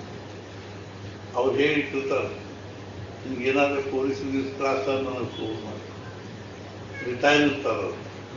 ಅದು ಸಹಿತ ಅವರು ನಾ ಕುಲಕರ್ಣಿ ಮಾತಾಡ್ಲಿಕ್ಕಂತೀನಿ ಬಿಟ್ಬಿಡ, ನಮ್ಮ ಹುಡುಗವ ಹ್ಞೂನ್ರಿ ಸರ್ ಬಿಟ್ಬಿಡು. ಬರೀ ಒಬ್ಬ ಸ್ವಾಟ್ PSI ರಿಟೈರ್ಡ್ ಆದವ ಒಂದು ಫೋನ್ ಮಾಡಿ ಕಾಯ್ತಿರ್ತಾನೆ. ಹನುಮಂತ ನಮ್ಮನ್ನು ಕಾಯಂಗಿಲ್ಲ. ಹಂಗಾಗಿ ಏನ್ ಮಾಡ್ಬೇಕು ನಮಗೆ? ನೀವೇನು ಅವನಿಗೆ ತುಳಸಿ ಬೇಡ, ಪತ್ರಿ ಬೇಡ, ಧೂಪ ಬೇಡ, ದೀಪ ಬೇಡ, ಅವನಿಗೇನು ಬೇಕಾಗಿಯೂ ಇಲ್ಲ. ಅವನ ಮುಂದೆ ಕೂತ್ಕೊಂಡು ಹನುಮಾನ್ ಚಾಲೀಸ ಎಷ್ಟು ಸಲ ಆಗ್ತದೆ ಅಷ್ಟು ದಿವಸಕ್ಕೆ. ಒಂದಷ್ಟು ಸಲ ಅಲ್ಲ, ಈಗ ಒಂದು ಅಂದ್ವಿ, ಇನ್ನೊಂದು ಅರ್ಧ ತಾಸು ಮಕ್ಕಳು ಒಂದು ಅಂದ್ವಿ. ಇತ್ಲಾಗಿಂದ ಬಂದ ಕೂಡ ಹನುಮಾನ್ ಚಾಲೀಸ. ನಾವು ಮೊನ್ನೆ ಕಾಶಿಗೆ ಹೋದಾಗ ಪಾಠಶಾಲೆಯಲ್ಲಿ ಒಂದು 10 ದಿವಸ ಇದ್ವಿ. ಆ ಹುಡುಗರ ವೈಶಿಷ್ಟ್ಯ ಏನು ನೋಡಿದ್ವಿ ಅಂದ್ರೆ, ಆ ಹುಡುಗರು ಕೂತು ಅಂದ್ರೆ ವೇದಾಧ್ಯಯನ ಮಾಡಲಿಕ್ಕೆ ಪುಸ್ತಕ ಕೂತಿರ್ತಾವೆ. ಪುಸ್ತಕ ತೆಗೆದ ಇಟ್ಕೊಂಡಿರ್ತಾರೆ. ಬಡ ಬಡ ಬಡ ಒಂದು ತಮ್ಮ ಆಸನದಾಗ ಕೂತ್ಕೊಂಡು ಹಲ್ತಿ ಹೊಡಿವಲ್ರೆ, ಅದು ಪುಸ್ತಕ ಮುಂದಿರ್ತದೆ, ಮಾತಾಡ್ತಿರ್ತಾರೆ. ನಮ್ಮ ಇಲ್ಲಿ ಪಾಠದಲ್ಲಿ ಹುಡುಗರು ನೋಡಿ ಒಂದ್ಸಲ ಮುಂಜಾನೆ ಒಂದು ತಾಸು ಓದಿ ತೆಗೆದಿಟ್ರು ಅಂದ್ರೆ ಸಂಜಿನಾಗ ತೆಗಿತಾರೆ ಆ ಪುಸ್ತಕ. ಹಂಗೆ ನಾವು ಕೂಡುದು ಅಂದ್ಕೊಳ್ಳಿ ಅವನ ಮುಂದೆ ಕೂಡುದು ಅಂದ್ಕೊಳ್ಳಿ ಜಪ ಮಾಡಲಿಕ್ಕೆ ಕೂಡು. ಒಬ್ಬರು ಮತ್ತೂರು ದತ್ತಣ್ಣ ಅಂತಿದ್ದಾರೆ, ತಮ್ಮ ಮನೆಯೊಳಗೆ ಒಂದ್ ಕಡೆ ಒಂದು ಆಸನ ಹಾಕಿಟ್ಬಿಟ್ಟ. ಕೂಡುದು ಅಂದ್ಕೊಳ್ಳಿ ಹೋಗಿ ಆಸನ ಮೇಲೆ ಕೂಡ್ತಾರೆ, ಜಪ ಮಾಡ್ತಾರೆ. ಎದ್ಬೋದು ಅಂದ್ಕೊಳ್ಳಿ ನಮ್ಮ ಕೆಲಸ ಮುಗಿಸಿ ಏನು ಎದ್ದು ನಾವು ಹೋಗಿ ಗಾದಿ ಮೇಲೆ ಏನೋ ಭಯಂಕರ ಯುದ್ಧ ಮಾಡಿ ಬಂದವ್ರ ಜೊತೆ ತ್ರಾಸದವ್ರ ಜೊತೆ ಕೂಡ್ತೀವಿ. ಮತ್ತು ಅಲ್ಲೇ ಕಲ್ಕೊಂಡು ಹಾಸಿಗೆ ಕಣ್ಣಲ್ಲಿ ಮಲಗುವರಯ್ಯ. ಏನಾದರೂ ನಮ್ಮ ಜೀವನದಲ್ಲಿ ಇವತ್ತು 24 ತಾಸಿನ ಒಂದು ಸಮಯ ಸಾರ್ಥಕ ಆಗ್ತಾ ಇರ್ತದೆ. ಈ ರೀತಿಯಾಗಿ ನಾವು ಮಾರುತಿ ಉಪಾಸನ ಅವ್ರು ಹೇಳಿದ್ರು 111 ಸಲ ಅನ್ರಿ, ಅದಕ್ಕೆ 55 ಸಲ ಅನ್ರಿ, ಅಥವಾ 10 ಸಲ ಅನ್ರಿ, 15 ಸಲ ಅನ್ರಿ, 11 ಸಲ ಅನ್ರಿ, 5 ಸಲ ಅನ್ರಿ, 1 ಸಲ ದಿನ ತಪ್ಪದ ಮಾರುತಿ ಹನುಮಾನ್ ಚಾಲೀಸ ಅಷ್ಟರಿಂದ ನಾವು ನಮ್ಮನ್ನು ಪ್ರೇಮ. ಅವರು ಅಲ್ಪ ಸಂತುಷ್ಟಿರ್ತಾರೆ ಭಗವಂತ. ಜ್ಞಾನೇಶ್ವರ ಮಹಾರಾಜ ಬರೀತಾರೆ, ಪತ್ರಂ ಪುಷ್ಪಂ ಫಲಂ ತೋಯಂ ಯೋಮೇ ಭಕ್ತಿಯ ಪ್ರಯಚ್ಛತಿ. ಪತ್ರ, ತುಳಸಿ ಪತ್ರ ಇರ್ಬೋದು, ಬಿಲ್ಪತ್ರ ಇರ್ಬೋದು, ದೂರ್ವ ಇರ್ಬೋದು, ಇಲ್ಲಿ ತನಕ ಬರೀತಲ್ಲ, ಅಕಸ್ಮಾತ್ ಅದು ಒಣಗಿದ್ದಿತ್ತು, ನಾವು ಫ್ರೆಶ್ ಸಿಗಲಿಲ್ಲ ಅಂದ್ರೆ ಅದನ್ನೇ ನಾನು ಮುಂದಿಟ್ಟು ನಾ ಅದನ್ನ ಪ್ರೀತಿಯಿಂದ ತಿಂತೀನಿ. ಆದ್ರಿಂದ ಅವನು ಸ್ವಲ್ಪದಿಂದ ಸಂತುಷ್ಟ. ಒಂದ್ಸಲ ಹನುಮಾನ್ ಚಾಲೀಸ ಮುಂದೆ ಕೂತ ಅಂದ್ರೆ ಅದೊಂದು ಅವ್ಯಕ್ತ ಶಕ್ತಿ ಜೊತೆಗೆ ನಾವು ನಮ್ಮ ಸಂಬಂಧ, ಸಂಪರ್ಕ, ಪ್ರೇಮ, ಆತ್ಮೀಯತೆ ಬೆಳೆದ ಇದ್ರೊಳಗಿರ್ತಕ್ಕಂಥ ಮರಣ ಶ್ರವಣೋಪಾಸನೆ. ನಮ್ದು ಅವನ ಜೊತೆಗೆ ಏನಿರ್ಬೇಕು ಅಂದ್ರೆ ಆಂತರಿಕವಾಗಿರ್ತಕ್ಕಂಥ, ಅದಕ್ಕೆ ಏನಂತಾರೆ ಟ್ರಾನ್ಸೆಂಡೆಂಟಲ್ ಲವ್ ಅಂತ. ಅರ್ಥಾತ್ ಏನು ಅಂದ್ರೆ ಅರ್ಥಾತ್ ಅತಿಕ್ರಾಂತವಾಗಿರ್ತಕ್ಕಂಥ, ಉತ್ಕ್ರಾಂತವಾಗಿರೋ ಪ್ರೇಮ ಅಂತ ಜ್ಞಾನೇಶ್ವರ ಮಹಾರಾಜ ಬೆಳಿತಾರೆ. ಇದು ಏನದನೋ ಚಂದ್ರನ ಬೆಳಕಿನಲ್ಲಿ ಅಥವಾ ಬೆಳದಿಂಗಳದಲ್ಲಿ ಆಗಿರತಕ್ಕಂಥ ಒಂದು ಚಂದ್ರೋದಯ ಆದ ಕೂಡ ಆಗಿರತಕ್ಕಂಥ ಒಂದು ಕಮಲ ಇರ್ತದೆ, ನೈಗಿಲಿ ಅಂತೀವಿ. ಅದು ಆ ಚಂದ್ರನನ್ನು ಪ್ರೇಮ ಮಾಡ್ತದೆ. ತಾಳಿ ನೀರೊಳಗೆ ಕೆಸರಿನಾಗಿರು ಆಕಾಶದಲ್ಲಿರ್ತಕ್ಕಂಥ ಚಂದ್ರನನ್ನು ಪ್ರೇಮ ಮಾಡ್ತದೆ. ಅದಕ್ಕೇನಂತಲ್ಲ ಟ್ರಾನ್ಸೆಂಡೆಂಟಲ್. ಅಂದ್ರೆ ನಮಗೆ ಅವನ ಜೊತೆಗೆ ಪ್ರೀತಿ ಇರಬೇಕು, ಪ್ರೇಮ ಇರಬೇಕು, ಆತ್ಮೀಯತೆ. ಅವು ನಮ್ಮನ್ನೆಲ್ಲ ಜೊತೆಯಲ್ಲೂ ಸಂರಕ್ಷಣೆ ಮಾಡ್ತಾರೆ. ಮತ್ತು ಇದ್ರ ಜೊತೆಗೆ ಇನ್ನೊಂದು ಮಹತ್ವದ ವಿಷಯ ಏನು ಅಂದ್ರೆ ಮಹಾರಾಜರು ಹೇಳಿದರು, ಈ ನಿಮಿತ್ತವಾಗಿ ನಮ್ಮ ಮನೆಗೆ ಒಂದು 10 ಜನ ಬಂದ್ರಪ್ಪ, ತುಂಬ ಊಟ ಮಾಡಿದ್ರು ಅನ್ನೋದರಿಂದ ಏನು ಒಂದು ಆಶೀರ್ವಾದ ಆಗ್ತದೆ, ಭಗವಂತನಿಗೆ ಸಂತೋಷ ಆಗ್ತದೆ, ವಿಶೇಷತಃ ಮಹಾರಾಜರಿಗೆ ಸಂತೋಷ ಆಗ್ತದನು. ಅದನ್ನು ನಾವು ಶಬ್ದದಿಂದ ಹೇಳಿ ವಿಶೇಷ. ಮಹಾರಾಜರು ಕಾಗವಾಡಕ್ಕೆ ಹೋದಾಗ ಒಂದು ಪಾರ್ಸಿ ಅರ್ಥಾತ್ ಬಟ್ಟೆ ಗಿರಣಿ ಮಾಲಕ್ ಬಂದು ಮಹಾರಾಜ ಒಂದು ದಿವಸ ಬಂದು ನಾನು ಬಟ್ಟೆ ಗಿರಣಿ ನೋಡಿ, ಮಹಾರಾಜ ಹೇಳಿದ್ರು ಬಹಳಷ್ಟು ಅನ್ನದಾನ ಮಾಡು, ನಾನು ಬರ್ತೀನಿ. ಅವನು ಮಾಡಿರೋ ಅನ್ನದಾನ ನೋಡಿ ಮಹಾರಾಜನಿಗೆ ಎಷ್ಟು ಸಂತು ಕಣ್ಣ ನೀರು ಬಂತು. ಅವಾಗ ಅವರನ್ನು ಏನ್ ಬೇಕಾದ ಕೇಳ್ಕೊಡ್ತೀನಿ. ನಮಗದು ಮಹತ್ವ ಗೊತ್ತಿಲ್ಲ. ಇನ್ನೊಬ್ರಿಗೆ ಊಟಕ್ಕೆ ಹಾಕಿ ಎಲ್ಲಿ ನಮ್ಗೆ ನುಕ್ಸಾನ ಆಗ್ತದೆ.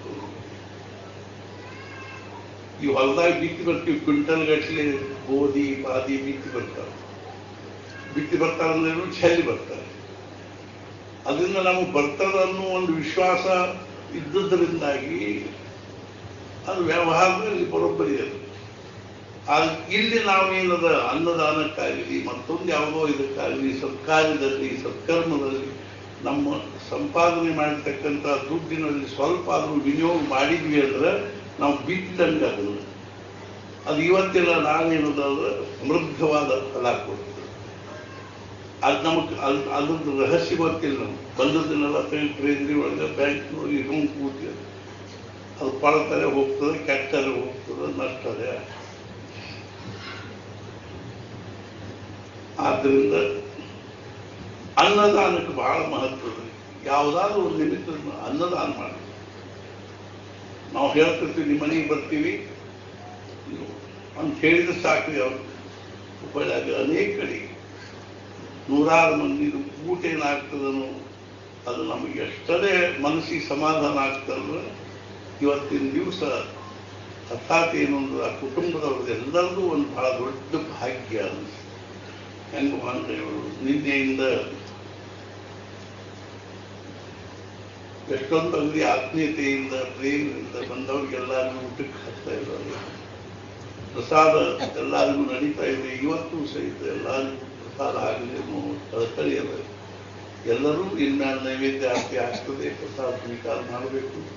ಮತ್ತು ಧಾರವಾಡದ ಒಂದೊಂದು ಕಡೆಗೆ ಈ ಓಡನ್ನಾಗಿಲ್ರಿ ಏರಿಯಾದಲ್ಲಿ ಏನಾಗಬೇಕು ಅಂದ್ರೆ ಹನುಮಾನ್ ಚಾಲೀಸ ಪಾಠ ಆಗಬೇಕು, ಜಪ ನಡಿಬೇಕು, ಪಾಠ ಆಗಬೇಕು, ಸಾಕಷ್ಟು ಜನರು ಸೇರಬೇಕು. ನಮ್ಗೆ ಒಬ್ಬರಿಗೆ ಆಗದೆ ಇದ್ರೆ ಇಬ್ಬರು 3 ಮಂದಿ 4 ಮಂದಿ ಕೂಡಿ ಸಮಾರಂಭದಲ್ಲಿ ಭಾಗವಹಿಸಿ ಮಹಾರಾಜರಿಗೆ ಅತ್ಯಂತ ಪ್ರಿಯವಾಗಿರ್ತಕ್ಕಂಥ ಉಪಾಸನೆ, ನಾಮಸ್ಮರಣೆ ಮತ್ತು ಅನ್ನದಾನ ಅನ್ನುವಂಥದ್ದು ಆಯ್ತಾ ಇತ್ತು ಅಂದ್ರೆ ಇಡೀ ವಾತಾವರಣನೇ ಸಮಾಧಾನಪೂರ್ಣ ಆಗ್ತದೆ. ಧಾರವಾಡದಲ್ಲಿ ಬಸ್ ಸ್ಟ್ಯಾಂಡ್ನಾಗ ಯಾರು ಇರೋದು ಕೂಡಲೇ ಅವ್ರಿಗೆ ಇಲ್ಲಿ ಒಂದು ಸಮಾಧಾನ ಅದಪ್ಪ ಅಂತ. ಭೌಗೋಳಿಕ ಸ್ಥಿತಿನೂ ಅದಕ್ಕೆ ಅನುಕೂಲ ಅದ ಧಾರವಾಡದ ವಿಶೇಷತಃ. ಆ ದೃಷ್ಟಿಯಿಂದ ನಾವು ಬಹಳಷ್ಟು ತೊಡಗಬೇಕು. ಹುಬ್ಬಳ್ಳಿ ಧಾರವಾಡ ಎರಡೂ ಕಡೆಗಿನೂ ಹನುಮಾನ್ ಚಾಲೀಸಾದ್ದು ಏನಾಗಬೇಕು ಅಂದ್ರೆ ಧೋ ಧೋ ಧೋ ಧೋ ಮಳಿ ಬಂದಂಗೆ ಆಗಬೇಕು. ಅನುರಾಧ ಮಳಿ ಆದ್ರೆ ಅಂಗಳು ತುಂಬ ಕಾಳು ಅಂತ ನಮ್ಮ ಕಡೆ. ಹಂಗೆ ಇಷ್ಟು ಮಂದಿ ಊಟ ಮಾಡಿದ್ರೆ ಸಾಕು, ಅವ್ರ ಮನೆ ತುಂಬ ಧನಧಾನ್ಯಗಳು ತುಂಬಿ ಹೋಗ್ತಾರೆ, ಸಮೃದ್ಧಿ ಆಗ್ತದೆ ಒಟ್ಟಿನ. ಆದ್ದರಿಂದ ನಾನು ಈ ಸಂದರ್ಭದಲ್ಲಿ ಮಹಾರಾಜರ ಒಂದು ದಿವ್ಯ ಅನುಗ್ರಹದಿಂದ ಈ ಕಾರ್ಯಕ್ರಮ ನಡೀತು. ನಿಮ್ಗೆಲ್ಲರೂ ಬೆಳಗಿನಿಂದ ಎಷ್ಟೋ ತನಕ ನಮ್ದೇನಿರ್ತದೆ ಅಂದ್ರೆ ಒಂದು ಸ್ವಭಾವ ಅನ್ರಿ, ಗುಣ ಅನ್ರಿ ಅಥವಾ ಅವಗುಣ ಅನ್ರಿ, ಏನಾರೇ ಅನ್ರಿ, ಒಂದೇನು ಅಂದ್ರೆ ಹಿಂಗೆ ಮಂದಿ ನೀವೆಲ್ಲ ಇಷ್ಟೊಂದು ಜನ ಭಕ್ತರು ಇಷ್ಟೊಂದು ಜಿಜ್ಞಾಸೆಯಿಂದ ಅಭಿರುಚಿಯಿಂದ ಕೂತಾಗ ನಾವು ಇವ್ರನ್ನ ಲಘುನ ಯಾಕೆ ಬಿಡ್ಬೇಕು ಅಂತ ನಮ್ಮ ತಲೆ. ಲಘುನ ಊಟಕ್ಕೆ ಹಾಕಿ ಲಘುನ ಇವನಿಗೆ ಯಾಕೆ ಕಳೆದ್ರು, ಇನ್ನೊಂದು ಸ್ವಲ್ಪ ಹೊತ್ತು ತಿಳ್ಕೊಂಡು ಅದು ಅತಿ ಆಗಬಾರ್ದು, ಅದು ಪಾರ್ಲಿಮೆಂಟರಿ ಆಗಬಾರ್ದು ಅನ್ನೋ ದೃಷ್ಟಿಯಿಂದ ನಮ್ಮ ಕೈಯಾಗ ನೀವು ಸಿಕ್ಕಿರೋದ ಇವತ್ತು ಹಿಂಗೆ ಎಲ್ಲರೂ ಒಂದೊಂದು ಕಡೆ ಸಿಗ್ತೀರಿ, ಮತ್ತು ಅಲ್ಲಿ ಆಗ್ಬಿಡೋದು. ನಾವೇನು ನಿಮ್ಮ ಪ್ರಪಂಚದ ಅಡಚಣೆ ನೋಡಿ, ಆಪತ್ತು ನೋಡಿ, ಅಥವಾ ನಿಮ್ಗೆ ಸಮಯ ಅದ ಇಲ್ಲ ನೋಡಿ ಏನು ನಾವು ಸಂಕೋಚ ಮಾಡ್ಲಿಕ್ಕೆ ಹೋಗೋದಿಲ್ಲ. ಇವತ್ತೊಂದು ದಿವಸ ಆಫೀಸ್ಗೆ ಹೋಗಲಿಲ್ಲ ಹೋಗ್ಲಿ ಬಿಡ್ರಿ, ಮನ್ಯಾಗ ಗಡ್ಡು ಜಾಪತ್ರೆ ಆದರೆ ಯಾರಿಗಾರಿ 8 ದಿವಸ ತಗೊಂಡು ಹೋಗ್ತೀವಿಲ್ಲ. ಅಲ್ಲಿ ಹೋಗ್ತೀವಿ, ಮಣಿಪಾಲಕ್ಕೆ ಹೋಗ್ಬೇಕು, ಬೆಂಗಳೂರಿಗೆ ಹೋಗ್ಬೇಕು. ಇದು ಅದಕ್ಕಿಂತಲೂ ಇದು ಎಷ್ಟು ಮಹತ್ವದ ಸಂದರ್ಭದ ಪ್ರಪಂಚದ ಏನಾದ್ರು ಇವತ್ತೊಂದು ದಿವಸದ ಪ್ರಪಂಚ ಎಲ್ಲ ಅಸ್ತವ್ಯಸ್ತ ಆಗ್ತದೆ. ಮನ್ಯಾಗಿನವ್ರು ಬೈಲಿ, ನೀವೇನು ಗಾಬರಾಗಬೇಡಿ. ಮನ್ಯಾಗಿನವ್ರು ಬೈತಾರ ನಮ್ಗೆ ಬರ್ತದ, ಕೈಕೊಟ್ಟು ಕೂಡ್ತಾರಲ್ಲಿ. ಸಂಜೆನಾಗ ಹೋದ್ವಿ ಅಂದ್ರೆ ಎಲ್ಲ ಹೋಗ್ಬೇಕು. ಅದನ್ನು ಭಾಳ ಹೆದರ್ಕೋತ ಕೂಡಬಾರ್ದು. ಹೀಗೆ ಹೆದರ್ಕೋತ ಕೂತ್ವಿ ಅಂದ್ರೆ ಏನೂ ಸಾಧಿಸಂಗೇ ಇಲ್ಲ. ಮತ್ತು ಅವ್ರು ಹೇಳ್ದಂಗೆ ಕೇಳಬಾರ್ದು ಏನ್ರಿ ಅಂತ ಹೇಳ್ಬೇಕು. ಮಹಾರಾಜರು ಹೇಳ್ಯಾರ, ಸತ್ಪುರುಷರು ಹೇಳಿದಷ್ಟೇ ನಾವು ಕೇಳಲಿಕ್ಕೆ ಹೋದ.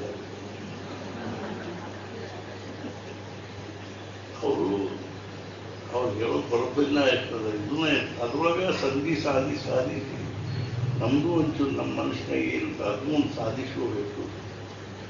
ಇದೇ ಇದ್ರೆ ಹಿಂದೆ ಕಾಳದು ಹೋಗ್ಬೇಕು. ನಾನು ಮಹಾರಾಜರ ಕಳಕಳಿಯಿಂದ ಪ್ರಾರ್ಥನೆ ಮಾಡೋದು ಏನು ಅಂದ್ರೆ ನಮ್ಮೆಲ್ಲ ಕುಟುಂಬದವರಿಗೆ ಅವ್ರಿಗೆಲ್ಲರಿಗೂ ಭಗವಂತ ಮಹಾರಾಜರು ದತ್ತ ಮಹಾರಾಜರ ಆಯುಷ್ಯ ಆರೋಗ್ಯ ಅನುಗ್ರಹಿಸಿ. ಇವರು ನಮ್ಮ ಇನಾಮದಾರ ಮಂತ್ರದಲ್ಲೂ ಬಹಳ ದೊಡ್ಡ ಜ್ಯೇಷ್ಠರು, ಶ್ರೇಷ್ಠರು ಮತ್ತು ಅತ್ಯಂತ ಸಾತ್ವಿಕ ಜೀವನವನ್ನು ಬಾಳಿದವರು. ಅವ್ರ ಬಗ್ಗೆ ನಮಗೆ ಬಹಳ ಅಂದ್ರೆ ಬಹಳ ಗೌರವ ಅನ್ನಿಸ್ತದೆ. ಯಾವಾಗಲೂ ಶಾಂತವಾಗಿರ್ತಕ್ಕಂಥವ್ರು ಮತ್ತು ಭಗವತ್ಪರಾಯಣರು. ಹಂಪಿ ಹೊರಗೆ ಏನೇ ಕಾರ್ಯಕ್ರಮ ಇದ್ದರೂ ಅತಿ ಮುಂದಾಳತನದಿಂದ ಅದನ್ನು ಮಾಡ್ತಾ ಇರ್ತಾರೆ. ಈ ಇನಾಮದಾರ ಕುಟುಂಬಗಳಲ್ಲಿ ಈ ರೀತಿ ಕೆಲವರು ಕೂತಿರ್ತಾರೋ ಅವ್ರ ಬಗ್ಗೆನೂ ಬಹಳಷ್ಟು ನಮಗೆ ಗೌರವ ಅನ್ನಿಸ್ತದೆ, ಅಭಿಮಾನ ಅನ್ನಿಸ್ತದೆ. ನಮ್ಮ ಇನಾಮದಾರ ಮಂತ್ರನ ಏನಂದ್ರೆ ನಾವು ನಿಜವಾಗಿಯೂ ಸೌಭಾಗ್ಯಶಾಲಿಯಾಗಿರ್ತಕ್ಕಂಥದ್ದು, ಭಾಗ್ಯಶಾಲಿಯಾಗಿರ್ತಕ್ಕಂಥದ್ದು. ಕುಟುಂಬದವರೆಲ್ಲರೂ ಸಾತ್ವಿಕರು. ಭಗವಂತ ಅವರೆಲ್ಲರಿಗೂ ಮಹಾರಾಜರವರಿಗೆ ಆಯುಷ್ಯ ಆರೋಗ್ಯ ಐಶ್ವರ್ಯವನ್ನು ಅನುಗ್ರಹಿಸಲಿ. ಅದೇ ರೀತಿ ನಾವು ನೀವು ಏನು ಕಡಿಮೆ ಇರಲಿ, ನಾವು ಸೇರಿ ಭಾಗ್ಯವಂತರೇ ಇದ್ದೀವಿ. ಯಾಕಂದ್ರೆ ಬರಬೇಕು ಅಂತ ಅನಿಸೋದ ಒಂದು ದೊಡ್ಡ ಭಾಗ್ಯ. ಹೊರಗಿನ ದೃಶ್ಯ ಜಗತ್ತಿನ ಆಕರ್ಷಣೆ ನೋಡಿದರೆ ನಾವಿಷ್ಟು ಮಂದಿ ಇಲ್ಲಿ ಸೇರ್ಕೊಂಡು ಮಾಡ್ಲಿಕ್ಕೆ ಹತ್ತೀವಿ ಅನ್ನೋದು ನಮ್ಮದೊಂದು ಬಹಳ ದೊಡ್ಡ ಭಾಗ್ಯ. ಭಗವಂತ ಈ ಬುದ್ಧಿ ಏನದನ್ನು ಸಾಧಾರಣ ಬಹಳಷ್ಟು ಗಂಡಸರಿಗೂ ಕೊಡಲಿ ಅಂತ ನಾವು ಕೇಳ್ತೇವೆ.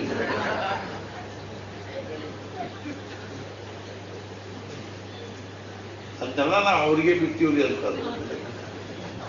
ಪುರಾಣ, ಪುಣ್ಯಕಥೆ, ದಾನ, ಧರ್ಮ, ವ್ರತ, ನಿಯಮ ಅದನ್ನೆಲ್ಲ ನಮ್ಮ ಮನೆಯವರಿಗೆ ಬಿಡ್ತೀವಿ. ಆದರೂ ಮಹಾರಾಜ ಹೇಳ್ತಿದ್ರೆ ಏನಂದ್ರೆ ಹೆಣ್ಮಕ್ಳಿಂದ ಧರ್ಮ ನಿಂತದ. ಧರ್ಮ ಕರ್ಮ ಮನೆ ಯಜಮಾನಿಗೆ ಆಚರಣೆ ಹೆಂಗೆ ಮಾಡ್ಬೇಕು ಅಂತ ಮನೆಯವರ ತೋರಿಸು. ಅವ್ರು ಹೆಂಡ್ತಿನ ಹೇಳಬೇಕು, ಎಡಗೈಲೇ ಸೌಂಡ್ ತೋಡ್ರಿ, ಬಲಗೈ ಕೊಡ್ರಿ, 3 ಸಲ ಕೊಟ್ಟು 4ನೇ ಸಲ ಬಿಡ್ರಿ ಅಂತ. ಪಾಪ ಇರ್ಬಾರ್ದ, ಏನ್ ಮಾಡಿದ್ದಾರೆ ಅವ್ರನ್ನೂ ಮ್ಯಾಲ್ಕೆತ್ತೋದು ನಿಮ್ಮ ಬಹಳ ದೊಡ್ಡ ಕಾರ್ಯದ. ಮಹಾರಾಜರು ನಮಗೂ ನಿಮಗೂ ಎಲ್ಲರಿಗೂ ಆಯುಷ್ಯ ಆರೋಗ್ಯ ಐಶ್ವರ್ಯವನ್ನು ಅನುಗ್ರಹಿಸಲಿ. ಮತ್ತು ಮುಖ್ಯವಾಗಿ ನಮಗೆಲ್ಲರಿಗೂ ಭಗವಂತನ ಭಕ್ತಿ, ನಾಮದಲ್ಲಿ ಪ್ರೇಮ ಹಾಗೂ ಸತ್ತು ಅನನ್ಯವಾಗಿರ್ತಕ್ಕಂಥ ನಿಷ್ಠೆಯನ್ನು ಕೊಡಲಿ ಅಂತ ತಿಳ್ಕೊಂಡು ಹೇಳಿ ಈ ಒಂದು 5 ನಿಮಿಷದಲ್ಲಿ ನೈವೇದ್ಯ ಆರತಿ ಆಗ್ತದೆ. ಅದಾದ ಕೂಡ ಎಲ್ಲರಿಗೂ ಪ್ರಸಾದದ ವ್ಯವಸ್ಥೆ ಇಲ್ಲೇ ಪೆಂಡಾಲದಲ್ಲಿನೂ ವ್ಯವಸ್ಥೆ ಮಾಡ್ತಾರೆ ಅಥವಾ ಅವರಿಗೆ ಅನುಕೂಲವಾಗಿ ಮಾಡ್ತಾರೆ. ಎಲ್ಲರೂ ಶಾಂತವಾಗಿ ಪ್ರಸಾದಕ್ಕೆ ಅವಸರ ಮಾಡಬೇಡ್ರಿ, ಮನೆಗೆ ಹೋಗೋ ಅವಸರ ಮಾಡಬೇಡ್ರಿ. ಮನೆಗೆ ಹೋದ ಕೂಡಲೇ ಮತ್ತೆ ಅದೇ ಪ್ರಪಂಚ, ಅದ ಮನೆ, ಅದ ಮಾರು, ಅದ ಮನೆಯ ವಾತಾವರಣ. ಸುಮ್ಮನೆ ಅದರಿಂದ ತಪ್ಪಿಸ್ಕೊಂಡು ಇಲ್ಲೇ ಬಹಳಷ್ಟು ಕೂತು ಸಂಜೆ ಆದಾಗ ಒಮ್ಮೆ ಹೋಗಿಬಿಟ್ರು ನನಗೆ. ಸದ್ಗುರುನಾಥ ಮಹಾರಾಜ್ ಕಿ ಜೈ ಜೈ ಜೈ.